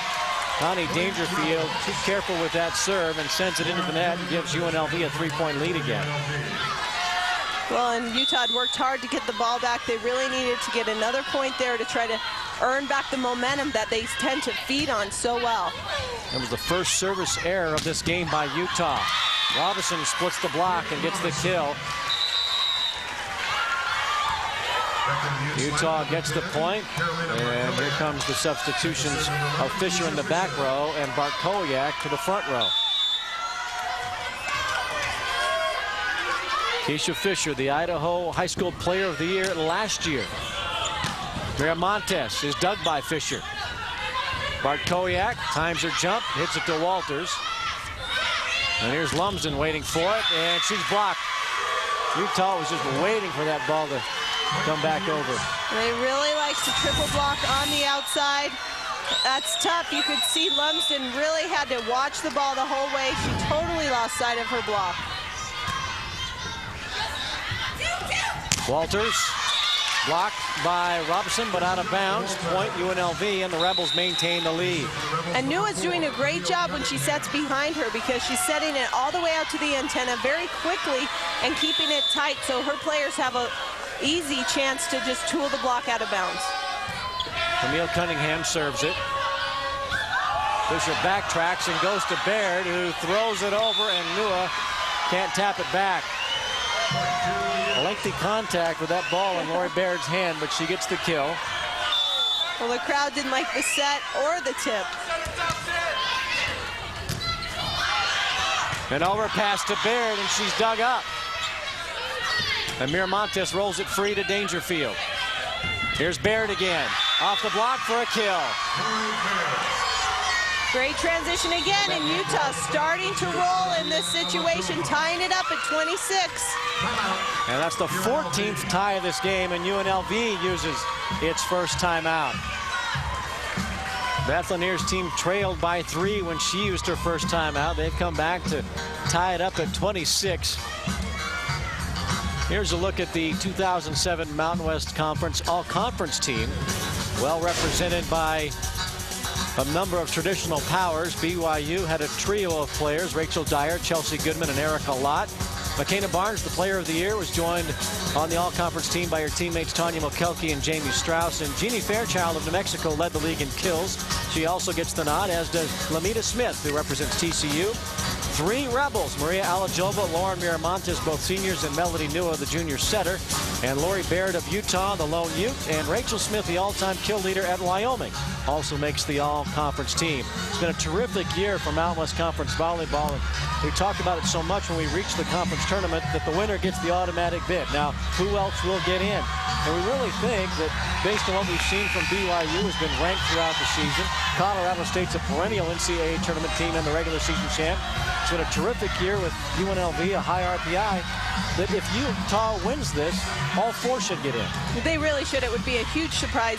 You look at RPIs towards the end of the year, and usually if you have a 30 or above, you're in. No questions asked. And all 3 of those teams are definitely well above 30. Miramontes is blocked out of the timeout. Haney for the lead, but a ball handling error is called on the set, and that's a point given to UNLV. 3 away from tying this matchup at 2 games, or at a game apiece. Fisher tracks it down. Here's Haney through the block for the kill. Great swing from Haney. It was nice to bail Fisher out. You could see on her face when she was called for that double contact, maybe a little of the freshman nerves right there, losing her confidence. She passes this one, but Haney once again bails her team out, gets the ball back, and they're tied. That was her 7th kill. Here's Alajova, who's had a quiet night, dug up by Fisher. And Robinson out of the back row sends it to Walker. Tied up at 27, Miramontes out of position, takes a bigger swing at it, gets the kill. Miramontes really dominating the net up there, feeling very comfortable, and she continues to swing high. Lauren serves it. Fisher's going to go to Haney, and she gets another kill. That's her 8th. Kat Haney gets on the ball very, very quickly. You see how fast she approaches, how quick her arm swing is. Just beating that block and hitting it deep over their hands. UNLV wants to talk about it. Tied at 28. Again, we go to 30. You must win by 2. If one team gets to 30 and it's a 1-point lead, we go into extra points. And we've done that numerous times in this tournament. A couple of games have gone 35-33. Both involved BYU. They played 2 matches, but I bet they feel like they played 4. They were on the floor so much. 2 5-gamers before being eliminated yesterday. Lauren Miramontes has a lot of fans here in Las Vegas, as does the entire senior class for UNLV. They call them the Fantastic Four: Maria Alajova, Brittani Lumsden, Lauren Miramontes, and Jada Walker. You've got the all-time dig leader in Walker, the all-time kill leader in Alajova, the all-time blocker in Miramontes, who's been around this program for 5 years in Lumsden, has battled through injury and has done a terrific job just getting back to being positioned where she can help out in this senior season. And that's Lauren Miramontes' sister who's taking in the action. She played at Long Beach State, so big volleyball family, the Miramontes. Have a big volleyball legacy, and definitely Miramontes is one that will be remembered for UNLV volleyball for a very long time. And this is really the first season that she's been entirely healthy. She took a medical redshirt back in 2003 for a back injury that has affected her throughout her career. And Allison Keeley told us this year that this is the first year that she's been able to train through an entire season. That's why she wasn't worried about the 86 swings that she had yesterday. Well, but it is a question, you know, both these teams playing in 5-game matches yesterday, obviously very emotional matches. How would they come into this particular match was a big question, I think, for both coaches. Chardlow's doing a lot of digging for Utah. UNLV has a chance to take the lead on this swing, and that's swiped out of bounds. But it's touched by Utah. That's a point for the Rebels. They're at game point. Erin Greenwood running the three. Getting some hands. Great call from the officials. You see Whitney Webb's right hand. The fingers were touched, definitely. Utah uses its second timeout. And again, this is game point for UNLV. Utah needs a good service receive, good set, and a good attack. They do not want UNLV get a good swing at it with Miramontes and Walters and company. Here's a look at the bracket for the 2007 Mountain West Conference Volleyball Tournament. We began 2 days ago on Thanksgiving with BYU and New Mexico putting on a show, a 5-game thriller that set the tone for the tourney. BYU won at 16-14 to eliminate the Lobos, who had a terrific season. Then UNLV went 4 against the 7th-seeded Wyoming Cowgirls. In the other side of the bracket, in the first round, TCU was eliminated in 3 by Utah. Colorado State also swept its way, defeating San Diego State to move into the semis. And yesterday we had 2 5-game matches that provided a ton of drama. This is a city of shows, and I think the volleyball we saw yesterday was the best show in town. It was just amazing. Coach Lanier, her 5-game match a little different from UNLV's. They went back and forth with CSU, but it was a game of runs where each team, the game they won, they just absolutely dominated. Allison Keeley, a little more of a fight against UNLV, but they ended up with the win 16-14 in the 5th. Yeah, in addition to the strategy about scouting the 2 teams, the 2 coaches had to strategize about how to get their teams rested for tonight. All right, game point for UNLV, and it's gonna, Chardlow saved it. Thought it might end on an ace, but it might end here. No, the block for Utah. Alajova has turned away. We're tied at 29. Well, Alajova thought she had a big seam to hit into, but Whitney Webb taking that hole away at the last second gets the block. Stephanie Chardlow has saved this game to this point for Utah. She's had some incredible digs and game-saving bumps just to keep the ball alive. Here she sends it to Robinson. That's off the block. That's a point for Utah. Rare miscommunication for the UNLV defense, and they do not want to head into the break down 2 against a very hot Utah squad. And it was Jada Walker who couldn't return that attack. 30-29 Utah. Haney serves for the game. Nua goes to Greenwood. That's her biggest kill of the night. And that's the connection that Nua and Greenwood have been looking for all night long. On the 3-set, right down the hole. 18th tie of this game. We'll go extra points. 30-all. Robinson. Did she hit it long? Is there a touch? No, that's a point for the Rebels. They've got game point again.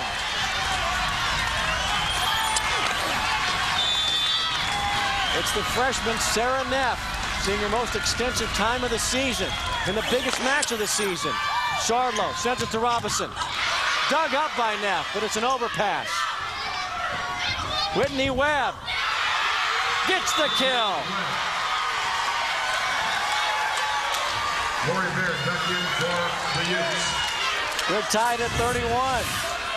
Both teams expected a battle coming into this match, and this is just what they have.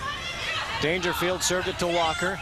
Here's Walters down the line for the kill, beating Robinson and Baird, two of the best blockers for the Utes.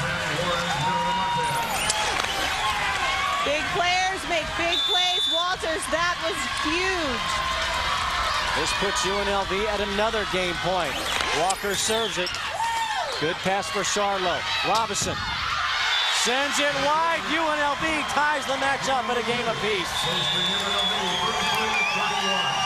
33-31 our score. The Rebels keep their hopes alive to even up this match. We've got a 10-minute intermission. The two teams can catch their breath, and so can we. Game 3 is coming up a little bit later on the mountain.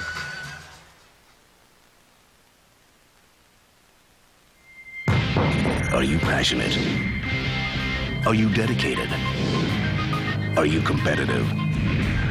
Are you a member? Join today the American Volleyball Coaches Association. Sir, I've run a thorough check and your phone service is 100%. Yeah, but last night I gave my number to 3 smoking hot ladies and not one call. What are the odds they all called at once and jammed up your system? 1 in a billion. So you're saying there is a chance? Order Cox Digital Telephone for only $9.36 per month. Call 933-9817 today. I guess it's just a waiting game, then. It's a fact. 40,000 businesses close their doors every month. Attention business owners, if you're getting collection calls, letters, judgments, levies, foreclosures, and don't take action, you could lose your business. However, if you want to pay your creditors, there is a solution without bankruptcy. If you need a loan, if you have tax problems, if you've used credit cards to support your business, you can get help before it's too late. Call Corporate Turnaround now for free information and a free consultation. Is the place to be. Get connected to all the latest news, team schedules, and innovative features that elevate the Mountain West Conference above the rest. Scores, audio-video content, Mountain West gear, and links to your favorite schools and players make the MWC.com the place to be.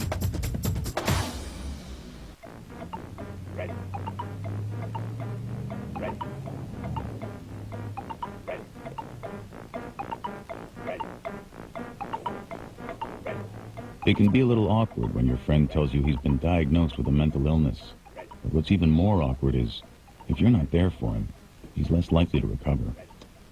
I'm here to help, man, whatever it takes.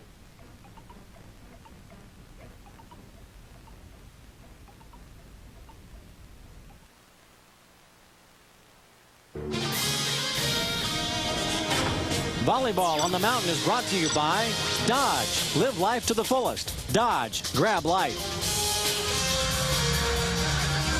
30-24, 33-31. Tied up at one game apiece in this Mountain West Conference Tournament Championship. And in the middle of the screen, the 2007 Mountain West Conference Player of the Year. That's McKenna Barnes of Colorado State.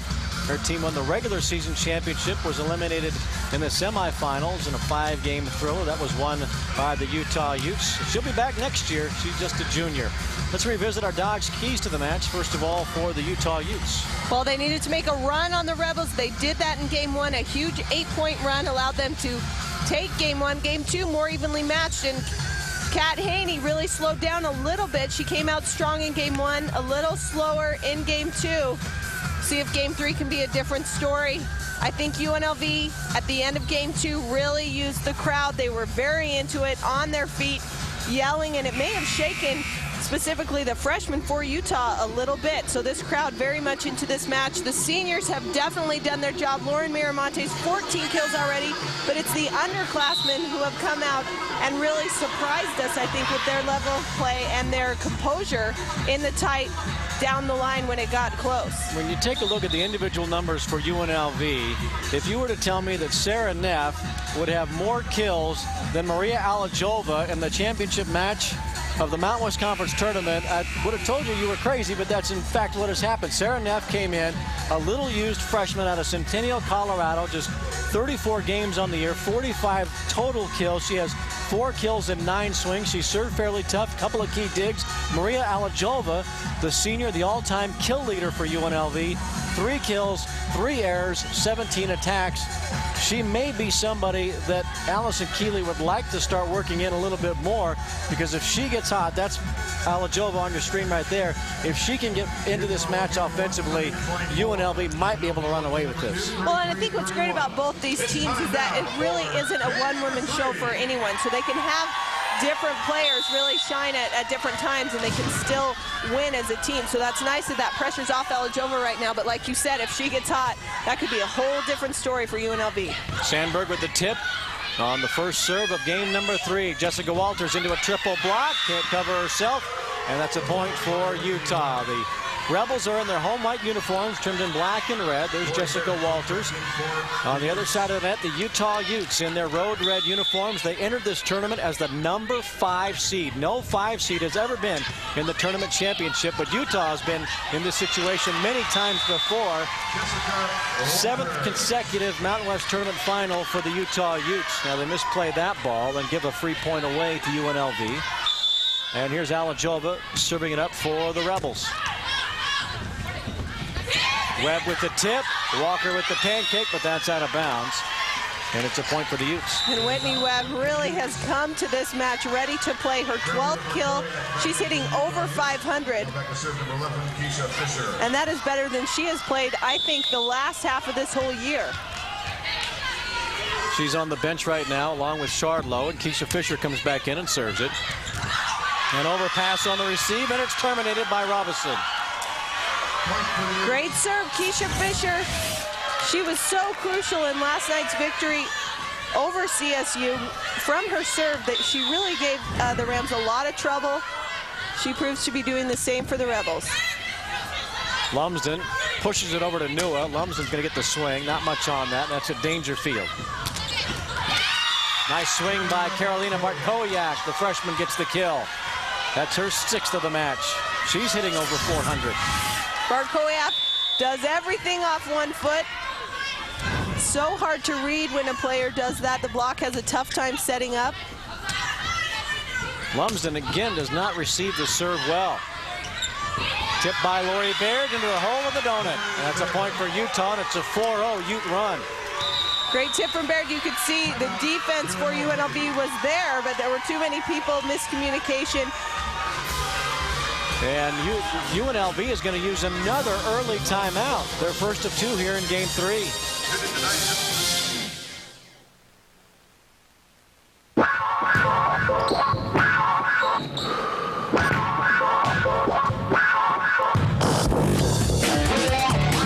Excitement. Passion. Drama. Experience the game. Brought to you by the American Volleyball Coaches Association. Struggling with credit card debt? Is it difficult just making your minimum payments? Tired of the harassing calls? If you're in substantial credit card debt and need help, call now and settle your accounts for less than you owe.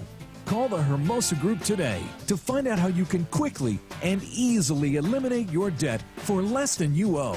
Life can be better. Call the Hermosa Group now. Get a low monthly payment that fits your budget. Call now.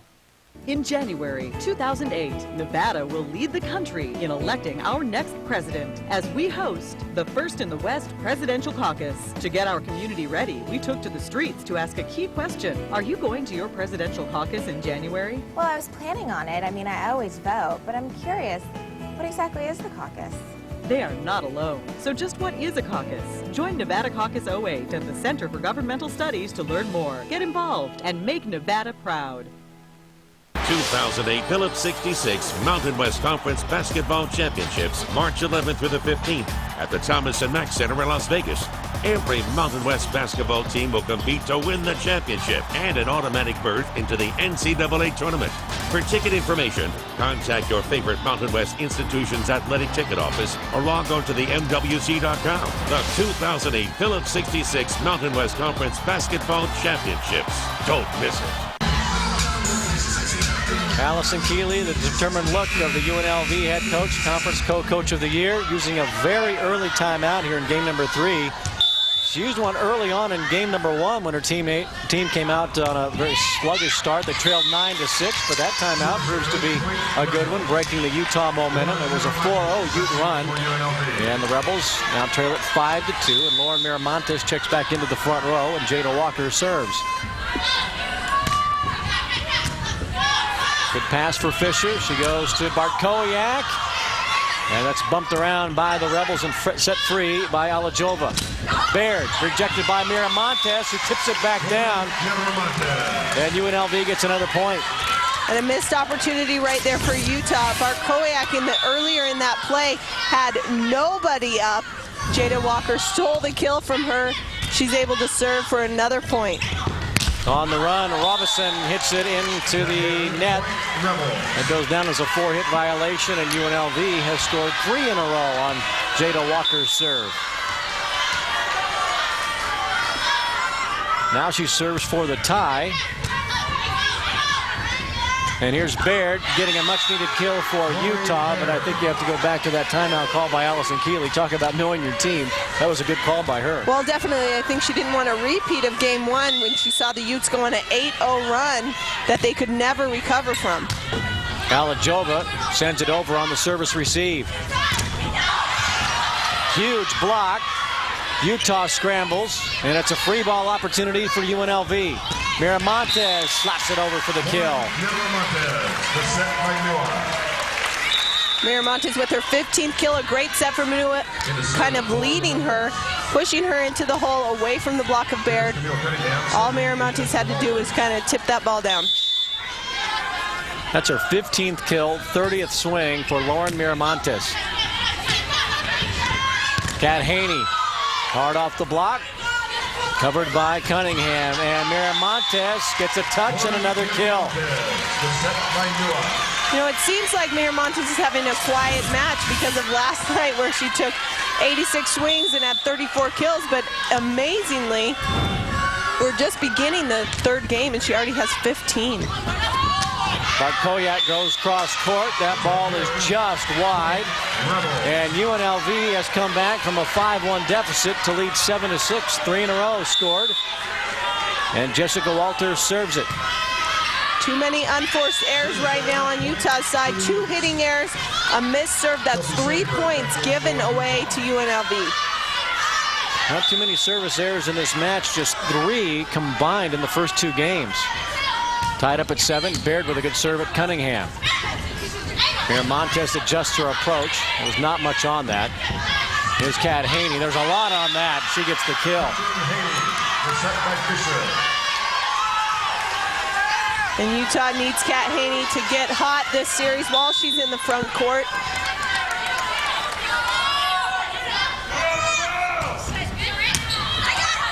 Lumsden directs it to Walker. That's not what you want to do. She cuts it over a triple block, but there's a net violation called on Utah. And another unforced error from Utah gives the ball right back to UNLV. Sara Neff rotating in. And Lumsden will come out.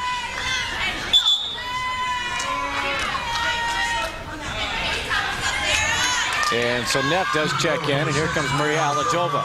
Seemed like Alajova was surprised that she was in the front row already. Camille Cunningham obviously not going to play outside.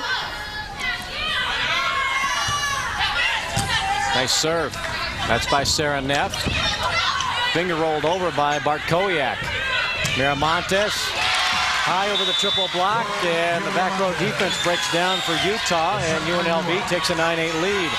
Miramontes 3 kills and as many points. I think she is the go-to player right now.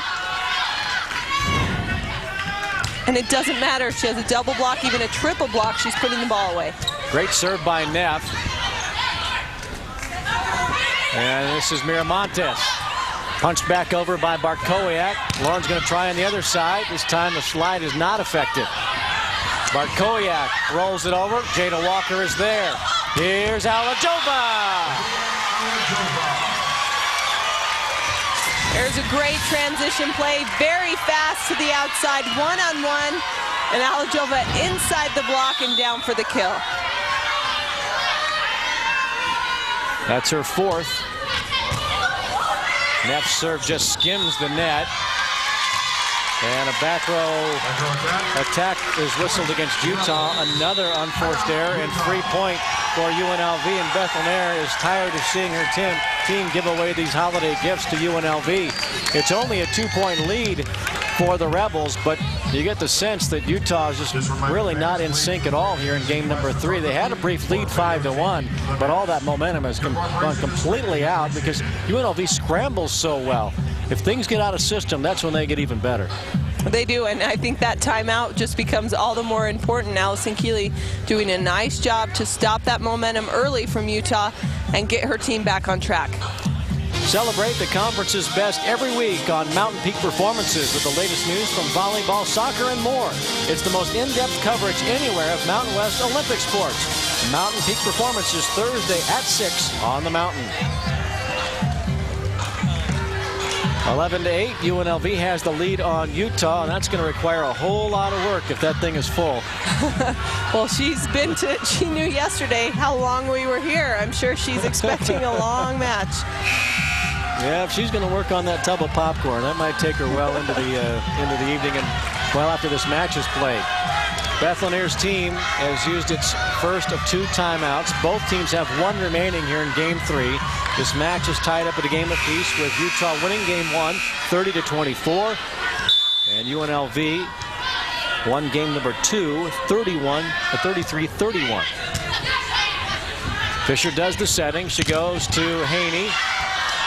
And that's recovered by Haney and set back. This ball's still alive. Alajova's got one blocker up again, and she gets her second consecutive kill in that situation. And Nua again with a very quick set to the outside, taking advantage of the one-on-one, and Alajova 2 quick kills from the senior. Even though that ball went over toward the UNLV side out of bounds, Utah could play that, but they had to play the ball back on the outside part of the antenna. They could not take the shortcut, so it was a great scramble play by Utah, but that left them completely exposed defensively. And here's another point for UNLV, and they've got a 6-0 run going. Sara Neff continues to serve. That's it, Haney. Sandberg rejected by Miramontes.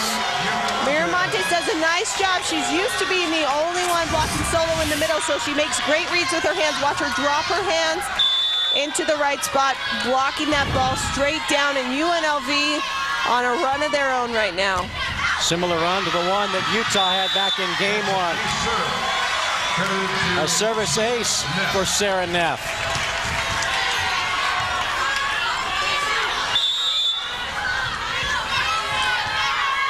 (15-8).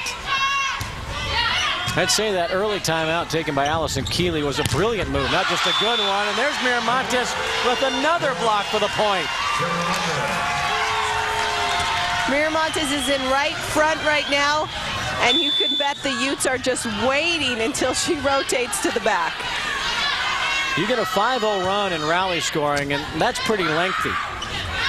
UNLV is working on double digits. That's going to stop it. Haney gets the kill. That draws the Utes to within 7, which is still manageable when you're still under 20 points.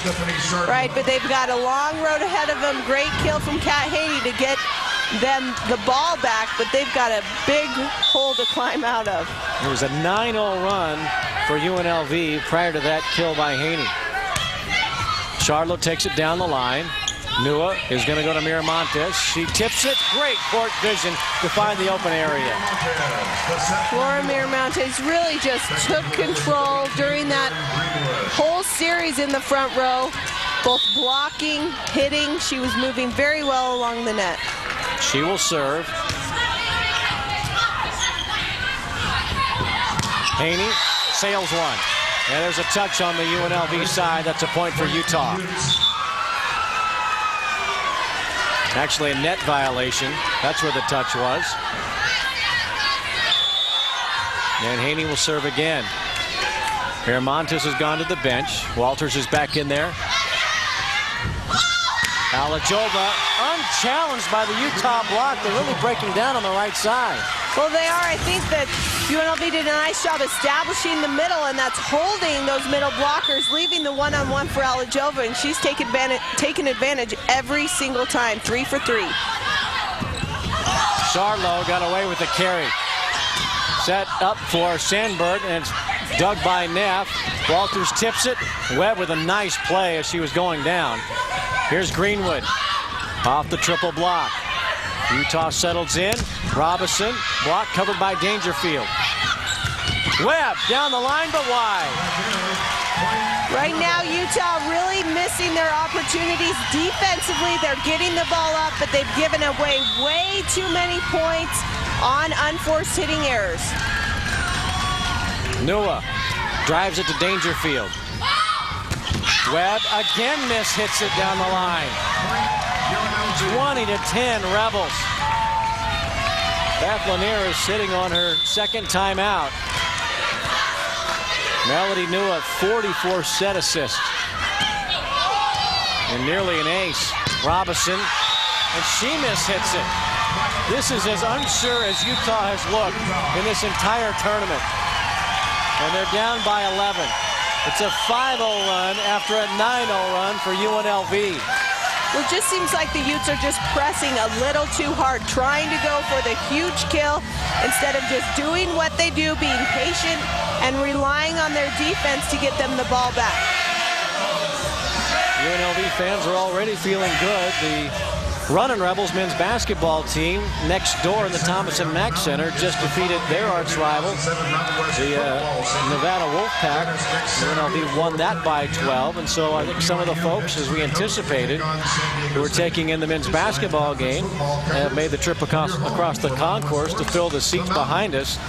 It has been a spirited crowd getting behind UNLV volleyball. The capacity in this building is just over 2,400, and this was a program that was dormant after the 1985 season. They did not have volleyball 1986 through 1995. They resurrected it. Deidre Collins was the coach for a while, one of the great amateur players in U.S. history. But after she left the program, they brought in Allison Keeley, and I think that was you have to say, here in Las Vegas, it was somewhat of a gamble. Allison Keeley coached in Southern Arkansas and Villanova. She had just one winning record prior to coming in here, but they saw something in her that they thought she could spark this program, and she certainly has. They've never finished lower than 4th in this conference under her direction. And they've won at least 15 matches, and now they're enjoying a program best 23-5 record and the number 2 seed in the league. Turney. Utah scrambles. It's a free ball for UNLV. Greenwood. Dug by Haney, punched over by Webb. Here's Walters. And Robinson finally gets a kill for the Utes. And Utah needed that very badly. Still down 10. It's going to be very difficult for them to get back in this game. Nua goes quickly to Greenwood, and she gets the kill. And if that connection right there starts to get going, especially the quickness of it to Greenwood, it's going to be even harder for the Utes to come back, because Greenwood has been working very hard to be up quick, in good position. She's had career nights the last couple of nights and is working hard to do so again. That was the play that was so devastating against BYU yesterday in the semifinals, and one of the reasons why Greenwood ended up with a career-high 22 kills. Webb tips it, and Greenwood punched that up to keep the play alive. Neff is turned away. Neff's going to try it again. Here's Charlo going to Robinson, and she is blocked on the line. You know, you talked earlier about this team. They have had something to prove the entire year. They felt like they were going to have a good team in the preseason rankings. They were 4th.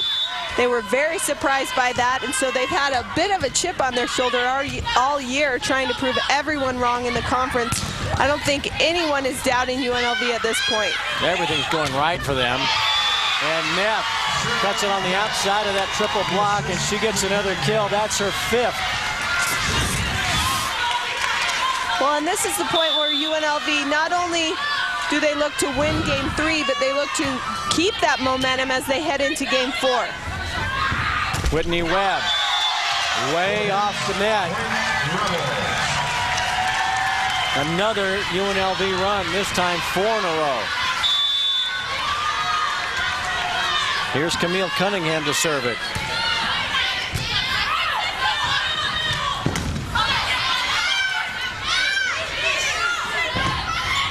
Neff sets it free. Got a free ball, and she knew what to do with it. She puts it down for the kill.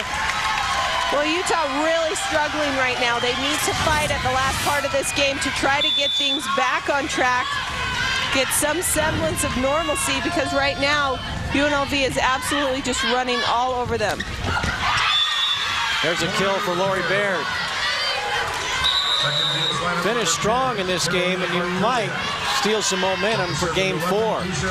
But if things continue as they are, and UNLV just continues at this pace where everything is going right for them, Game 4 is going to be a pretty tough one for Utah to come back and win. Greenwood is blocked. Good coverage. And everybody just looks at it. For a couple of points in a row for Utah. Feel-good points at this stage of this game. Well, is that the open door, though? You see Allison Keeley off the bench. She knows what an emotional team Utah is. They can make a run of points, and if they can carry some emotion into Game 4, that's going to make it a lot harder on the Rebels to take this match. That violation on Utah.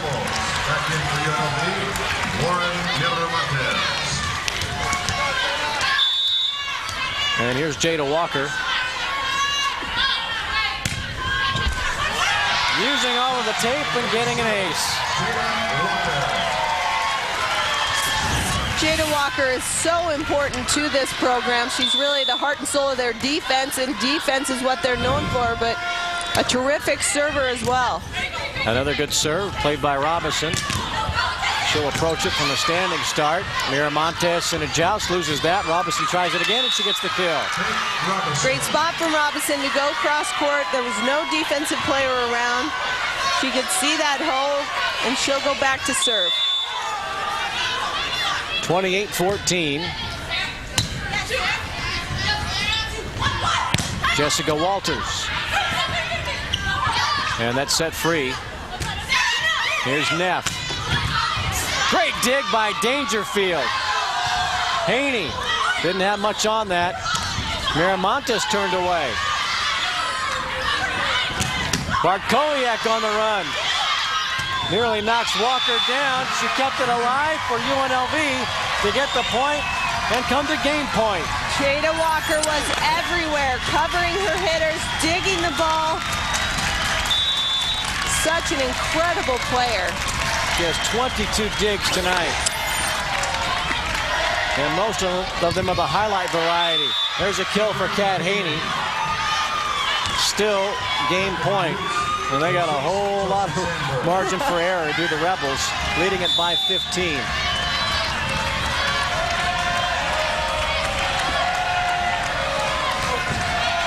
It was 5-1 Utah when Allison Keeley used a timeout. There's another point for the Utes.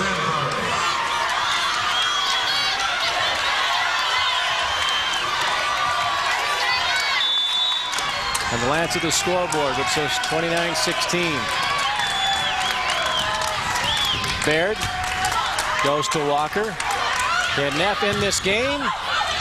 Covered by Cunningham. Miramontes with a high tip. And Utah just is not in sync.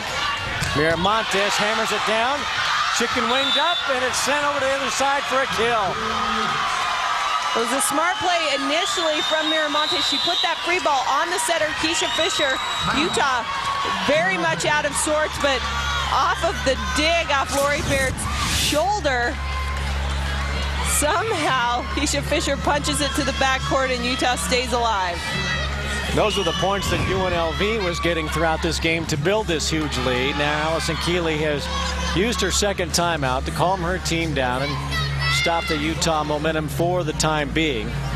Game 3, you would think, is pretty much a foregone conclusion.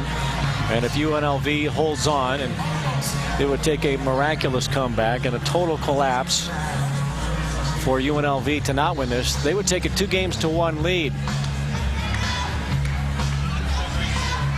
Well, and UNLV just really has to come out, get a quick side out, and start this game for Miramontes is in the front row. For UNLV, all they really need is a pass to get up to the net and get that kill. Baird will go back to serve. Well, these two teams played a pair of 4-game matches. UNLV won here in September. Utah won at home last week in Salt Lake City. These two teams have met 3 times previous in the Mountain West Tournament, and Utah has won all 3 of those matches in the semifinals in 2004 and then again last year. They met in the first round way back in 2000. Only 2 wins all time for the Rebels against the Utes. Neff goes off the block. Fisher settles underneath it. Here's Kat Haney. She's blocked, and there's a point for the Rebels, and they take a 2-1 lead in this championship match. Another good timeout called by Allison Keeley and the Rebels. That calmed them down. They got the point they needed, and they've got the lead they wanted. Game 4 is coming up. Utah must win, or their season will come to an end.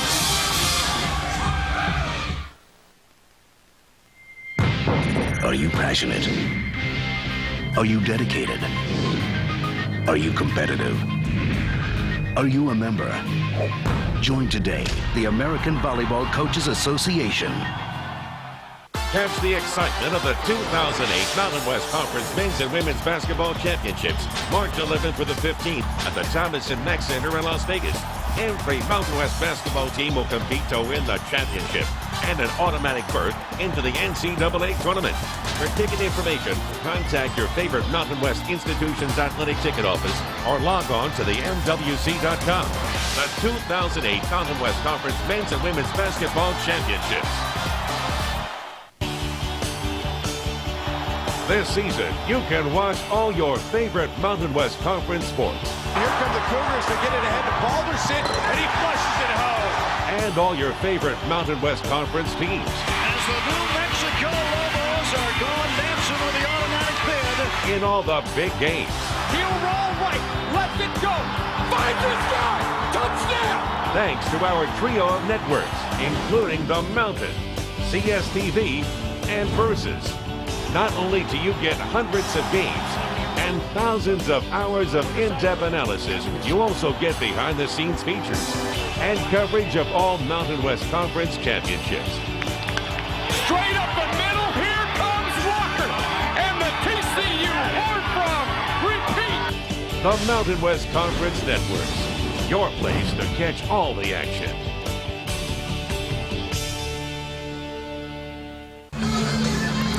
With Amy Gant, I'm Bill Dolman. Welcome back to the Cox Pavilion in Las Vegas, Nevada. This is the 2007 Mountain West Conference Women's Volleyball Championship. UNLV has taken a 2-1 lead on Utah. The Utes won the first game 30-24. UNLV battled for a 33-31 win. Now, what does Beth Lanier tell her Utes in that huddle right now? They got blown out in Game 3.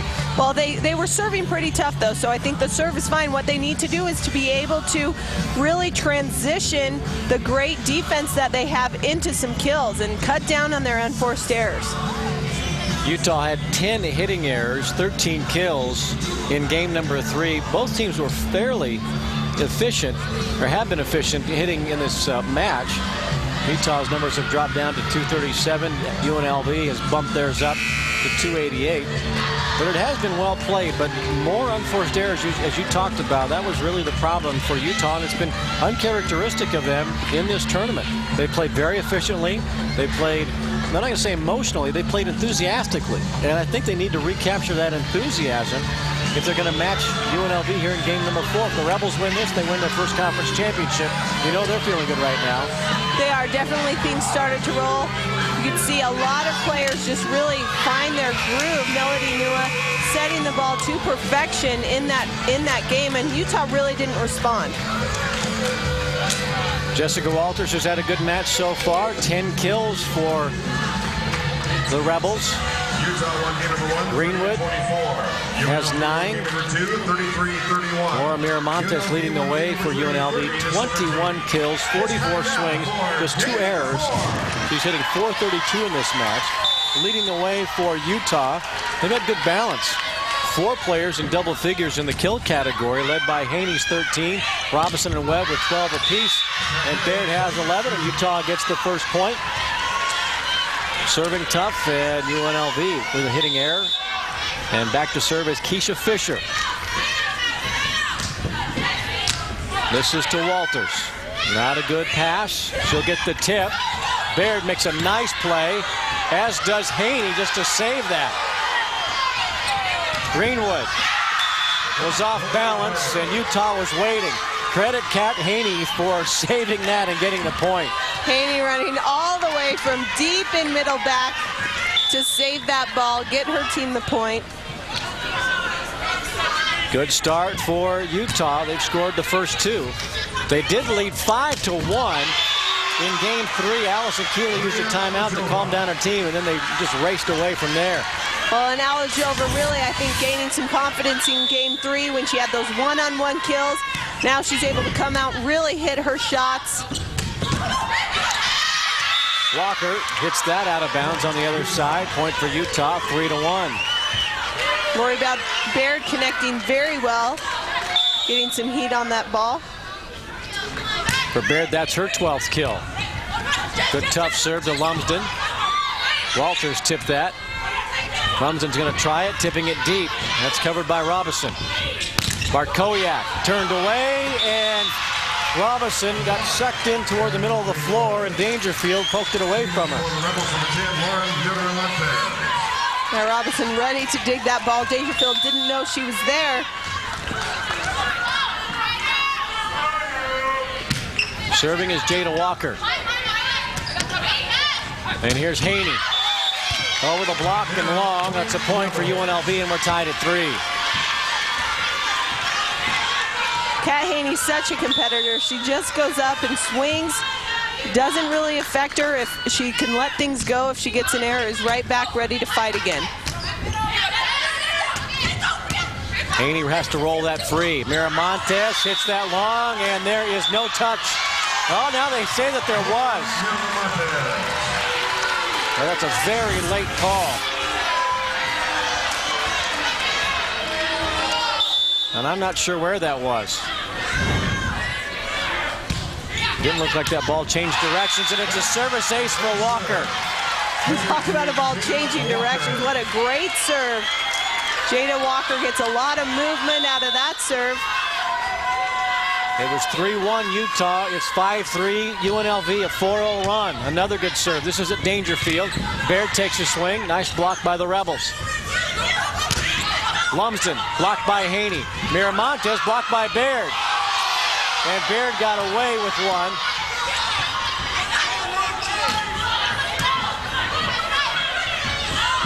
Bartkowiak takes it down the line and gets the kill. Lori Baird, the UNLV folks behind us wanted to whistle, and I think they had every reason to. She carried that ball, hitting it to the side. You could argue it was the first contact. Give her a little slack on that. That's right, she's a middle blocker. No, hey. You all stick together, I know. No, middles are getting much better. A lot of players will, they bring it to the middles when the setter takes the ball. So the middles in their setting skills and prowess have really improved over the years. Miramontes gets another kill. She's a middle. She has 23 kills tonight, closing in on 500 for the season. Kat Haney dug up, but an overpass. Fisher. It's punched over by Sandberg. And Lumsden has to roll it free. Bartkowiak rolls it along the net to get the Utah kill. Probably not as precise as she wanted. Very lucky shot, but using the equipment gets the perfect roll on that. That's a critical point for Utah because they closed within 1. They don't get that, they fall behind by 3. Shardlow served this to Lumsden. And Miramontes on the slide is rejected by Sandberg. Good move from Sandberg as she moves to her left to close that block. Taking in the Rebels lineup, number 20, Sara Neff. And here comes Sara Neff into the match for UNLV. We hadn't seen her the entire tournament, and she's been one of the stars tonight in the championship match. Miramontes blocked again. Neff's going to take a swing at it. That's off the block. Utah scrambles. Here's Haney. And Alajova, a little too aggressive. Kind of overran that set a little bit. Got caught behind her to get that error, but a great dig for UNLV. They just couldn't convert. And Utah has regained the lead. Serving at Neff. Neff will get the swing here. A trio of Utes up. Dangerfield pancakes it. Sent back over to UNLV, and Nua gets a kill. Melody Nua forcefully getting her first kill of the match. She can get very aggressive at the net when she wants to. We haven't seen much this tournament, but she averages over a kill per game. Neff sends it to Robeson. Haney from the line, gets the kill on the back line. Now it's interesting that UNLV completely pulled off the net and decided not to block on that ball. You got to know that Kat Haney is going to swing.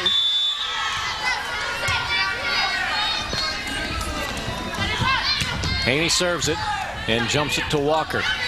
Miramontes hits it wide. Just her third, make it fourth attack error of this match. She's been blocked a couple of times, and now she comes through with an error. Well, I think the Utah block has come out in this game and put a lot more pressure than they did in Game 3, forcing the Rebels to make some errors they didn't want to make. It's a big block by Webb. Alajova had a clean look at it, and Webb somehow got the rejection, and Utah gets the point.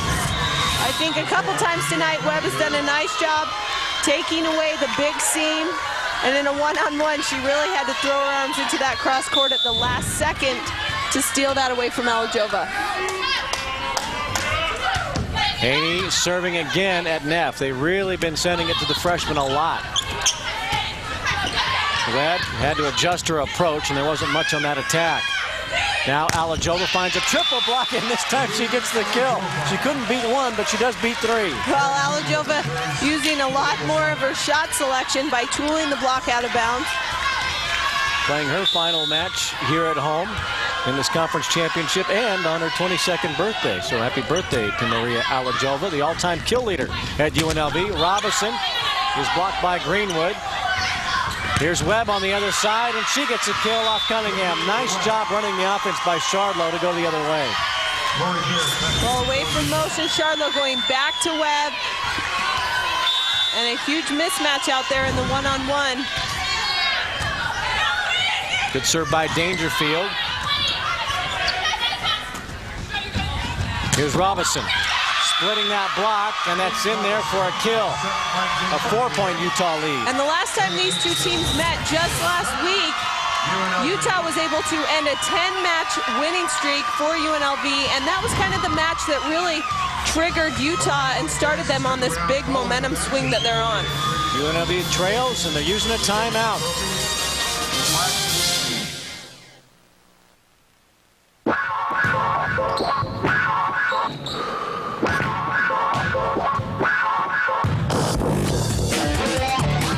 Excitement. Passion. Drama. Experience the game. Brought to you by the American Volleyball Coaches Association.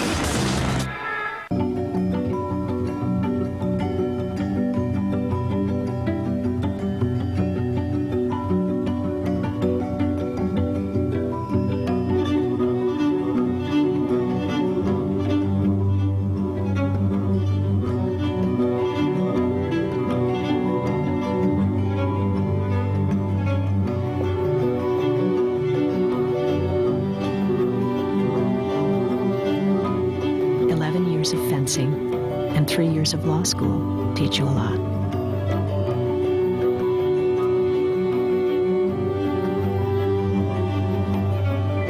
For him, it's confidence. For me, it's pride. Go to ncaastudent.org to find out how your child could become one of the many student athletes who go pro in something other than sports. Catch the excitement of the 2008 Mountain West Conference Men's and Women's Basketball Championships, March 11th through the 15th at the Thomas & Mack Center in Las Vegas. Every Mountain West basketball team will compete to win the championship and an automatic berth into the NCAA tournament. For ticket information, contact your favorite Mountain West Institution's athletic ticket office or log on to the MWC.com. The 2008 Mountain West Conference Men's and Women's Basketball Championships. If you're a college sports fan, you're an NCAA Division II sports fan. This is what you want. 10 seconds left. Down by 2. This is what you'll get. The biggest hearts, the biggest games, the best of Division II. These student athletes chose Division II. Watch them play on CSTV. Visit ncaasports.com/D2 to watch the NCAA Division II broadband games of the week. After getting blown out in Game 3, Utah has come out strong here in Game 4. They've got a 4-point lead. Next Saturday on the Mountain, it's live Mountain West football with BYU takes on San Diego State to wrap up the regular season. The Cougars dominated their 2006 meeting in a Provo showdown. Now the Aztecs try to return the favor when they clash on the coast. BYU versus San Diego State next Saturday at 4:30 only on the Mountain. That game was scheduled to be played earlier this season, but because of the fires in the San Diego area, it was postponed and moved to December 1st. Here's Alajova with a swing. Robinson off the block. Walker saves it. And somehow Greenwood on a second attempt got that ball back over. Baird is going to get the kill. Walker was close to getting that ball back up, but it just did touch the floor, and Utah leads by 5. That's a big kill for Utah to keep the serve out of that timeout, something that UNLV has done a nice job after their timeouts to come out and get a quick side out. Takes them one more time to do it, but Alajova getting the kill. And UNLV is going to try to chip away at this lead at this right now. They don't want Utah to get any more ahead of them. We're at the Cox Pavilion in Las Vegas, Nevada, the campus of UNLV for the Mountain West Conference Women's Volleyball Tournament Championship. Utah in red taking on the hometown UNLV Rebels in the white uniforms. We're in game number 4, best of 5. UNLV leads this 2-1. Utah won the opening game 30-24. And UNLV won in game number 2, 33-31. The Rebels dominated game number 3. Things have been much tighter here in the 4th one. If UNLV wins this game, they win the conference championship and get the automatic bid to the NCAA tournament. Should Utah win, they would go on to the NCAA tournament despite sporting a record that would stand at 16-14, but they are playing their best volleyball of the season coming into this tournament. They were the number 5 seed. The first time a 5th seed has made this final. UNLV is playing in the final for the very first time. 14-10 is our score, and there's a free ball opportunity now for Utah. Baird, all by herself over there, tips it to Alajova. Jessica Walters, dug by Dangerfield. Here's Robinson. Jada Walker with a huge block, and it's slammed back down by Lori Baird. It looked like Connie Dangerfield sprained her ankle as they were cheering in the celebration, getting a little dangerous on the Ute side. I wonder if UNLV notices that. Nua is going to go to Walters. And that ball is blocked out of bounds. Nice job at the net from Walters.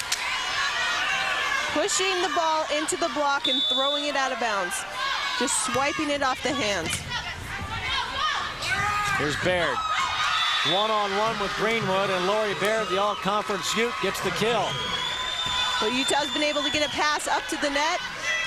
They go to Baird for the one-on-one kill. How about this balance for Utah? For Baird, that's her 15th kill, beg your pardon. They have 3 others in double figures as well. Haney blocked that out of bounds. And Walters gets another kill. And for her, that's her 13th. 16-12, Utah. And Walker serves. This is a good serving rotation for UNLV. Bartkowiak, though, is going to put it to an end with a kill.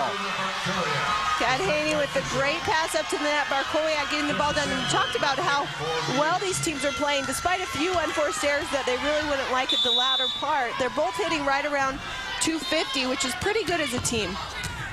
And the serving has been very efficient. Sent over by Miramontes. Utah scrambles. That's Haney. Miramontes sends it to Baird. Haney's going to try again. Newell runs the show, goes to Walters, and she gets another kill.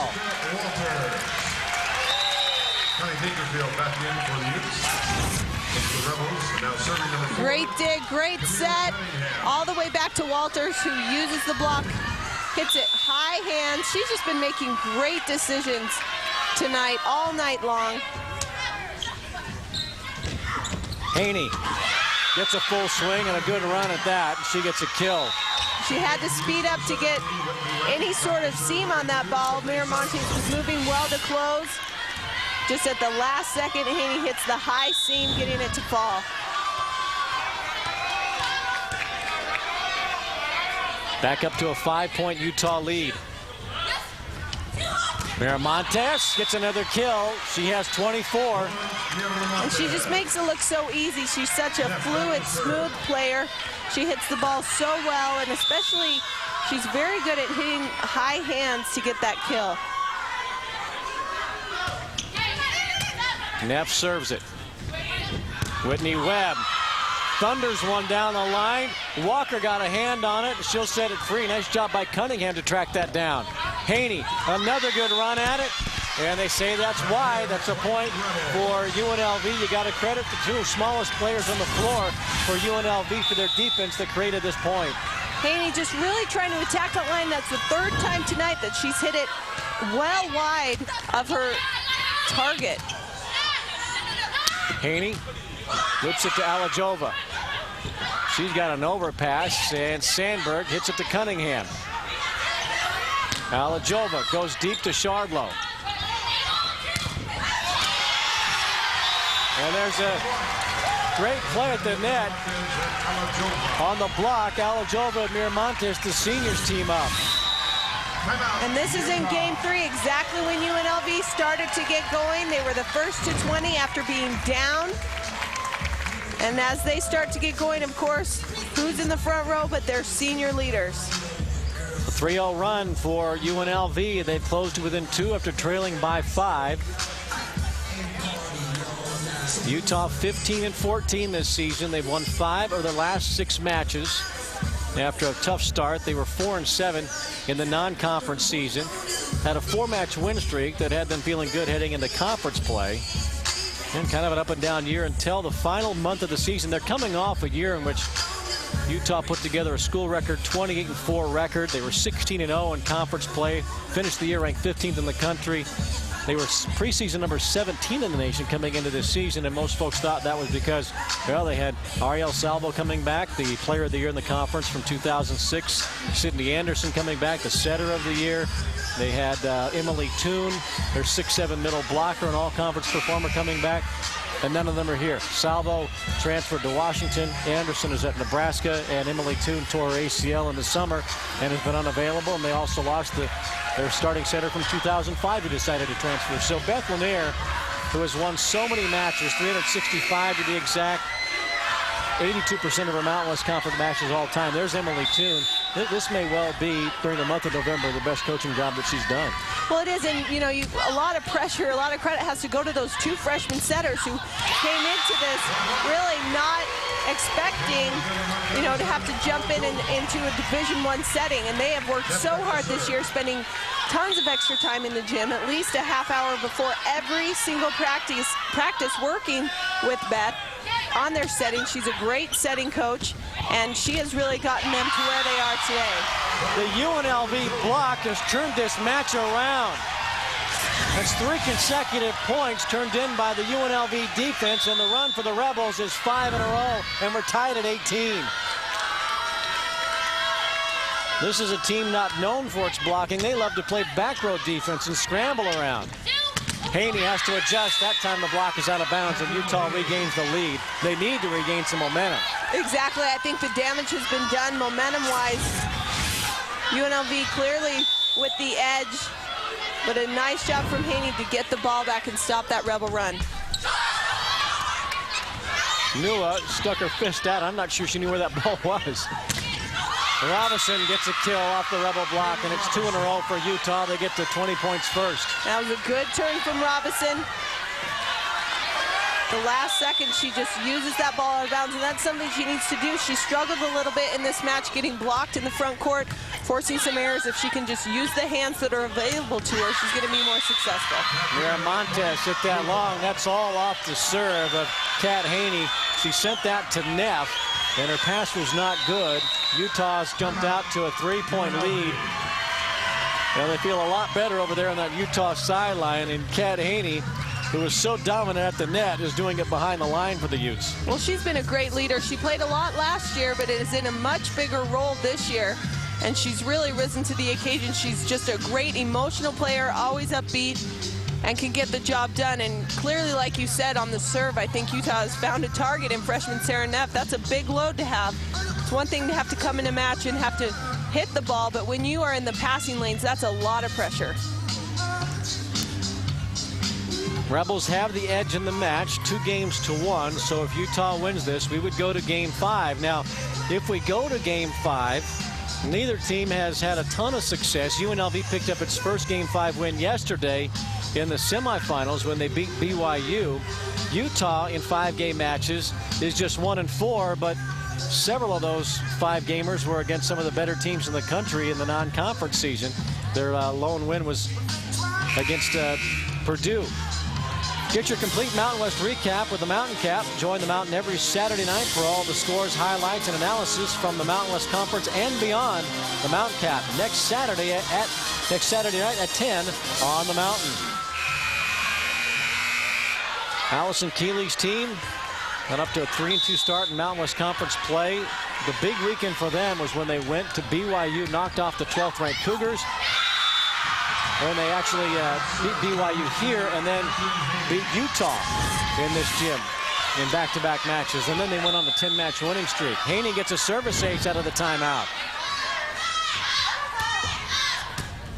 Another good serve.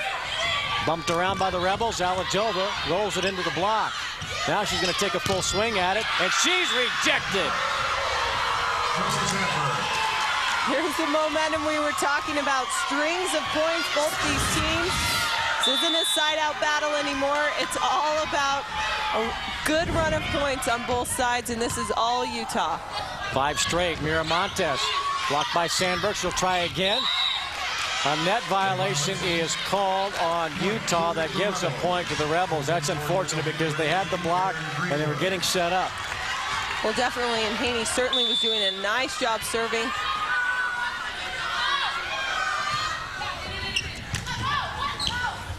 Charlot's going to go to Robinson. She splits the block, and she gets it in there for the kill. Greenwood a little slow out there to close. And Robinson doing a nice job to get that seam. Allison Keeley wants a big block on that side. She's going to sub in Nolan just for this one play. Nolan played very early and has been on the bench because Neff has played so well. They serve it at Alajova. Cunningham turns into the setter, and she's just not in sync in that position, and she doesn't have the good timing in that quick set in the middle to Greenwood. Well, it's scary. Obviously, Nolan in there for the block. That's what Allison Keeley wants, but before they block, they need to be able to get a side out. Cunningham goes to Alajova, dug out by Dangerfield. Boy, she's been fantastic. 31 digs for Dangerfield, and that sets Utah up for the kill. Great play right there, and Utah continues to roll. You can tell emotionally they're feeling good, hitting well, and UNLV didn't even block on that play. Alajova hits it into the net. How much longer can Keeley keep Nua on the bench? Not long. She subs right back in. Wasn't exactly what Allison Keeley wanted. The rest of the players for UNLV seem to struggle just as much. Can Lewis settle them down? She goes to Greenwood. We talked about Utah getting the lead but needing momentum. They have seized it. 27-19. Alajova, not much. Dangerfield has another dig. Robinson, great dig by Cunningham on the other side. Webb tips it. Walker was there, but Alajova stuck her hand up, and Utah gets the point. And you can see UNLV starting to get frustrated with each other. Well, the body language has changed dramatically. Shoulders shrugged and heads hanging. Look at that dig. Dangerfield's season high in digs was 29. There's a block out of bounds by Webb. That'll give UNLV a point. Connie Dangerfield had 29 digs in a match against UNLV last week. That was in Salt Lake City. And in her final Mountain West Conference match, and perhaps her final match ever in a Utah uniform, she is going down, showing why she's one of the best liberos in this league. Tipped by Baird. Excuse me, she is the heart and soul of this team, especially their emotional leader, and she does not want her season to end tonight. Walters is dug by Shardlow. Webb's going to take a swing at it, go cross court, and get the kill. Utah's at game point. Keisha Fisher checks in. Now we won't have a long break between games 4 and 5, so the momentum that you see that Utah has right now, the emotion, the enthusiasm we talked about, they're not going to lose it. UNLV is the team that now has to regroup. Greenwood is dug. Utah can win it here. Baird slaps it in, and Dangerfield that time could not recover it. But still game point for Utah. Well, like you said, momentum becomes so important in a Game 5. This isn't something that UNLV can afford to work through in Game 5. They have got to get it back right now before the game even starts.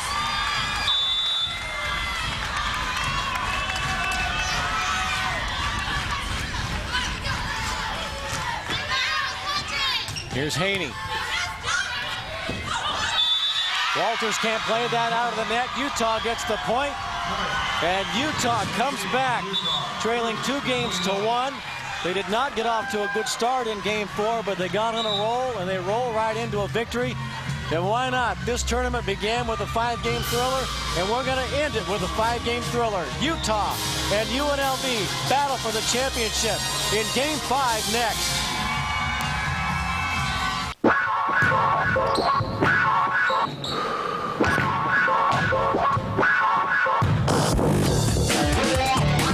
Excitement.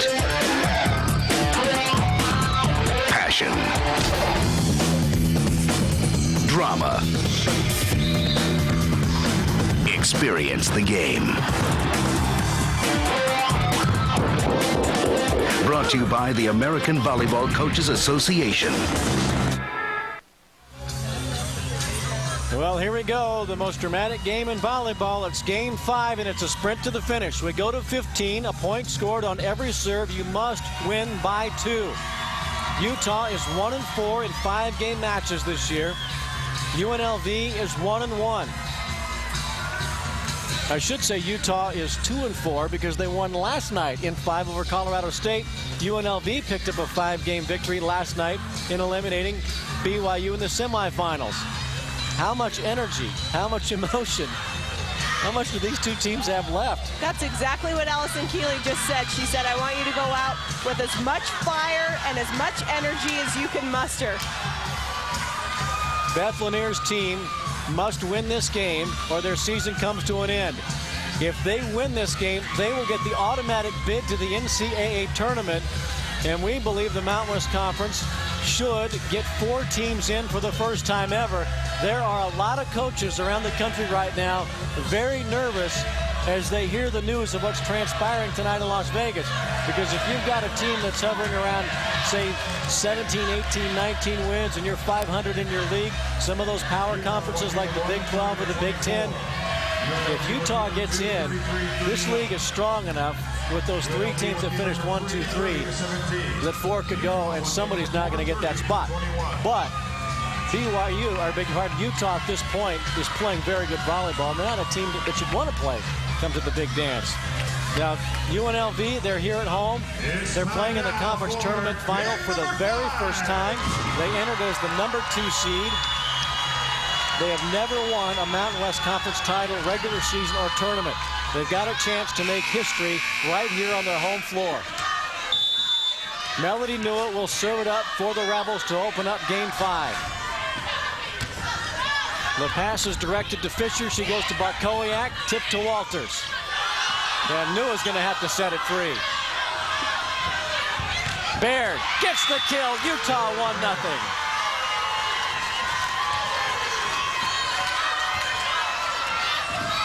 And already you can just sense the urgency.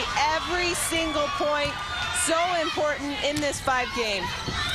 Every serve must be precise. Every tip must be good, just like that. Jessica Walters with a good decision. We're tied at 1. Serving has not been much of a problem for either team in this match. This has been one of the best served volleyball matches I've seen, especially when you consider the importance of it, being in a championship. Well, I think they haven't missed a lot, but they've been very good at executing, and I'm going to blame you for that one. Until now, Camille Cunningham, one of the best servers in the league, sends one long. She had 34 aces among the top 5 in the league, and she gives a point to Utah. Walters. Block. Utah 3-1. And Kat Haney makes a nice adjustment there. That set was tight. Usually the block for Utah has been used out of bounds, but you could just see Jessica Walters trying to turn that cross court, but the set really was not in the spot where she could do that. Neff. Covered by Cunningham. The Rebels can't run it down. 4-1 Utah. And Allison Keeley is going to use an early timeout. She's done this 3 times, taking timeouts in the first few points of a game. The last time she did it was in game number 3 when her team trailed 5-1. It worked out. They rolled, but right now they trail.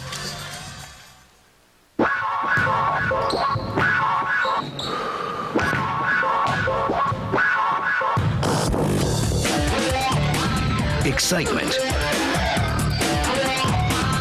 Passion. Drama. Experience the game.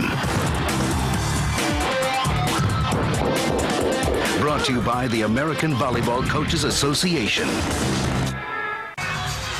Allison Keeley's team had a 2-1 lead on Utah, but the Utes came back and took game 4, and Utah has carried that momentum into game 5. It's 4-1. They've used one of their 2 timeouts. Again, we go to 15.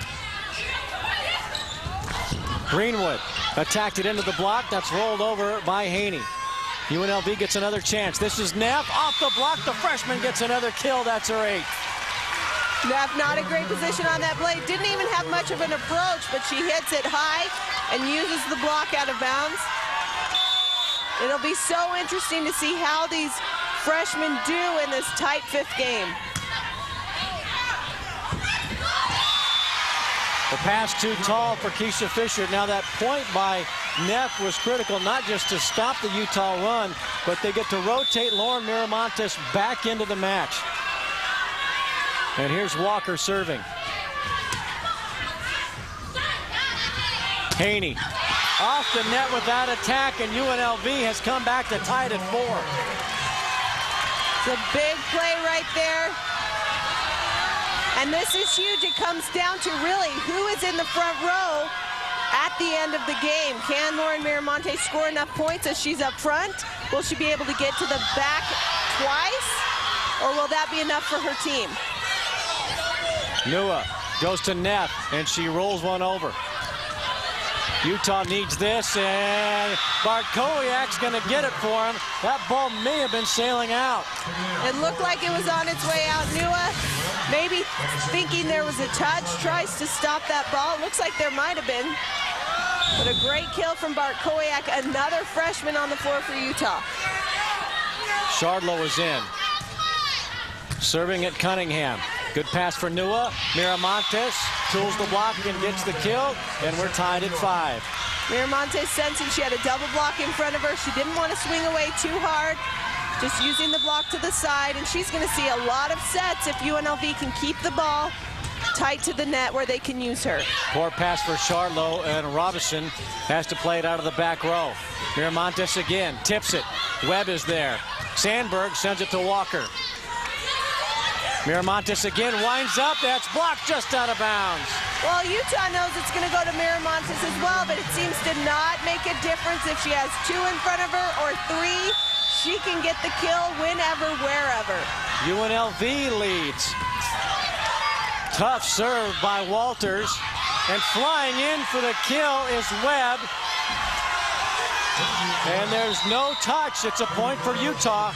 I thought Webb may have touched the net. I think everyone was thinking maybe she had reached over. Clearly Miramontes knew she was going to attack the ball. Haney serves it deep to Cunningham. Miramontes on the slide, off the block. UNLV takes the lead. You know, it really is going to come down to where's Lauren Miramontes when this game is ending. Because she has just been on fire, 3 for 3 during this series.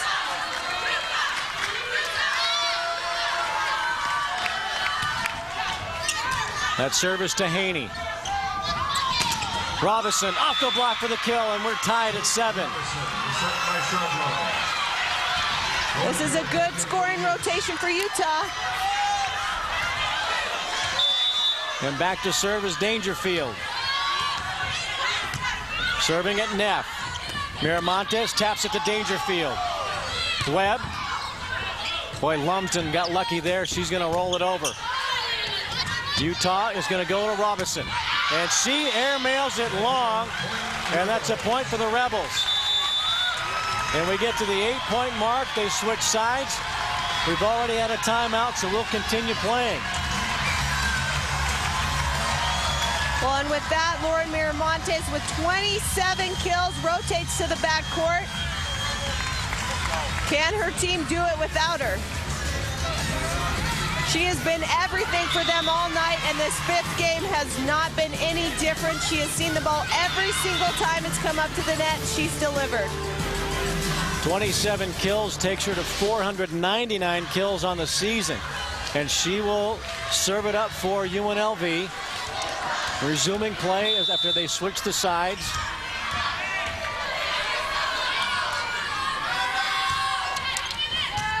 This is to Haney. Robinson, dug up by Lumsden. Alajova tips it, covered by Robinson. Lori Baird, nice play by Alajova, but it's set back free. Charlo going to send it to Baird, and she gets the kill. There's a great play right there, one-on-one, and Stephanie Charlo.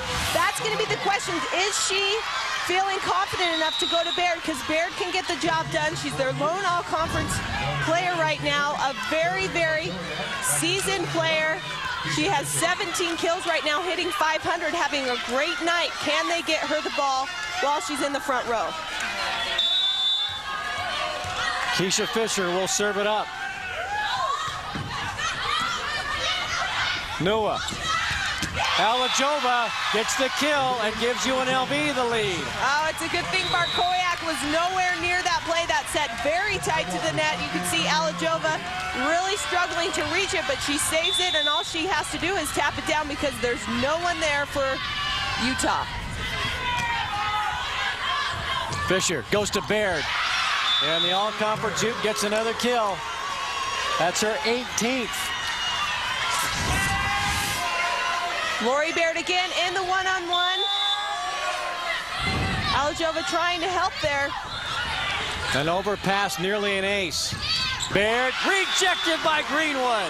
And that's something Greenwood was waiting for all night, working so hard to stay with Baird. She knew it was her job to try to stop her. She comes through in the clutch. That's a huge point, a big block right there for Erin Greenwood. Camille Cunningham is in there to serve. Dangerfield, a good pass for Fisher. Haney, unstoppable. Kat Haney, a lot of cross court to hit into, and the defense for UNLV is set up, but they have a miscommunication, and This game is tied at 10. You mentioned who's in the front row right now. In the front row for Utah, it's Haney. That pass brings Nua way off, but Jessica Walters somehow coaxes a kill. A lot of underclassmen in the front row. Jessica Walters doing a nice job to get that kill. She's had a good night as well, hitting over 300.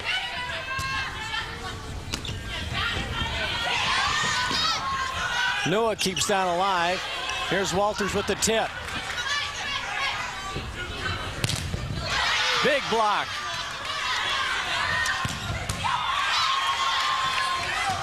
Sandberg on the, oh, they say it's out. Right in front of us. A point for the Rebels. They lead it by 2. That's a tough play right there on the overpass, trying to avoid Laura Miramontes, and hits that ball just out of bounds. UNLV up by 2. They're in great position right now if they stay tough. Utah really needs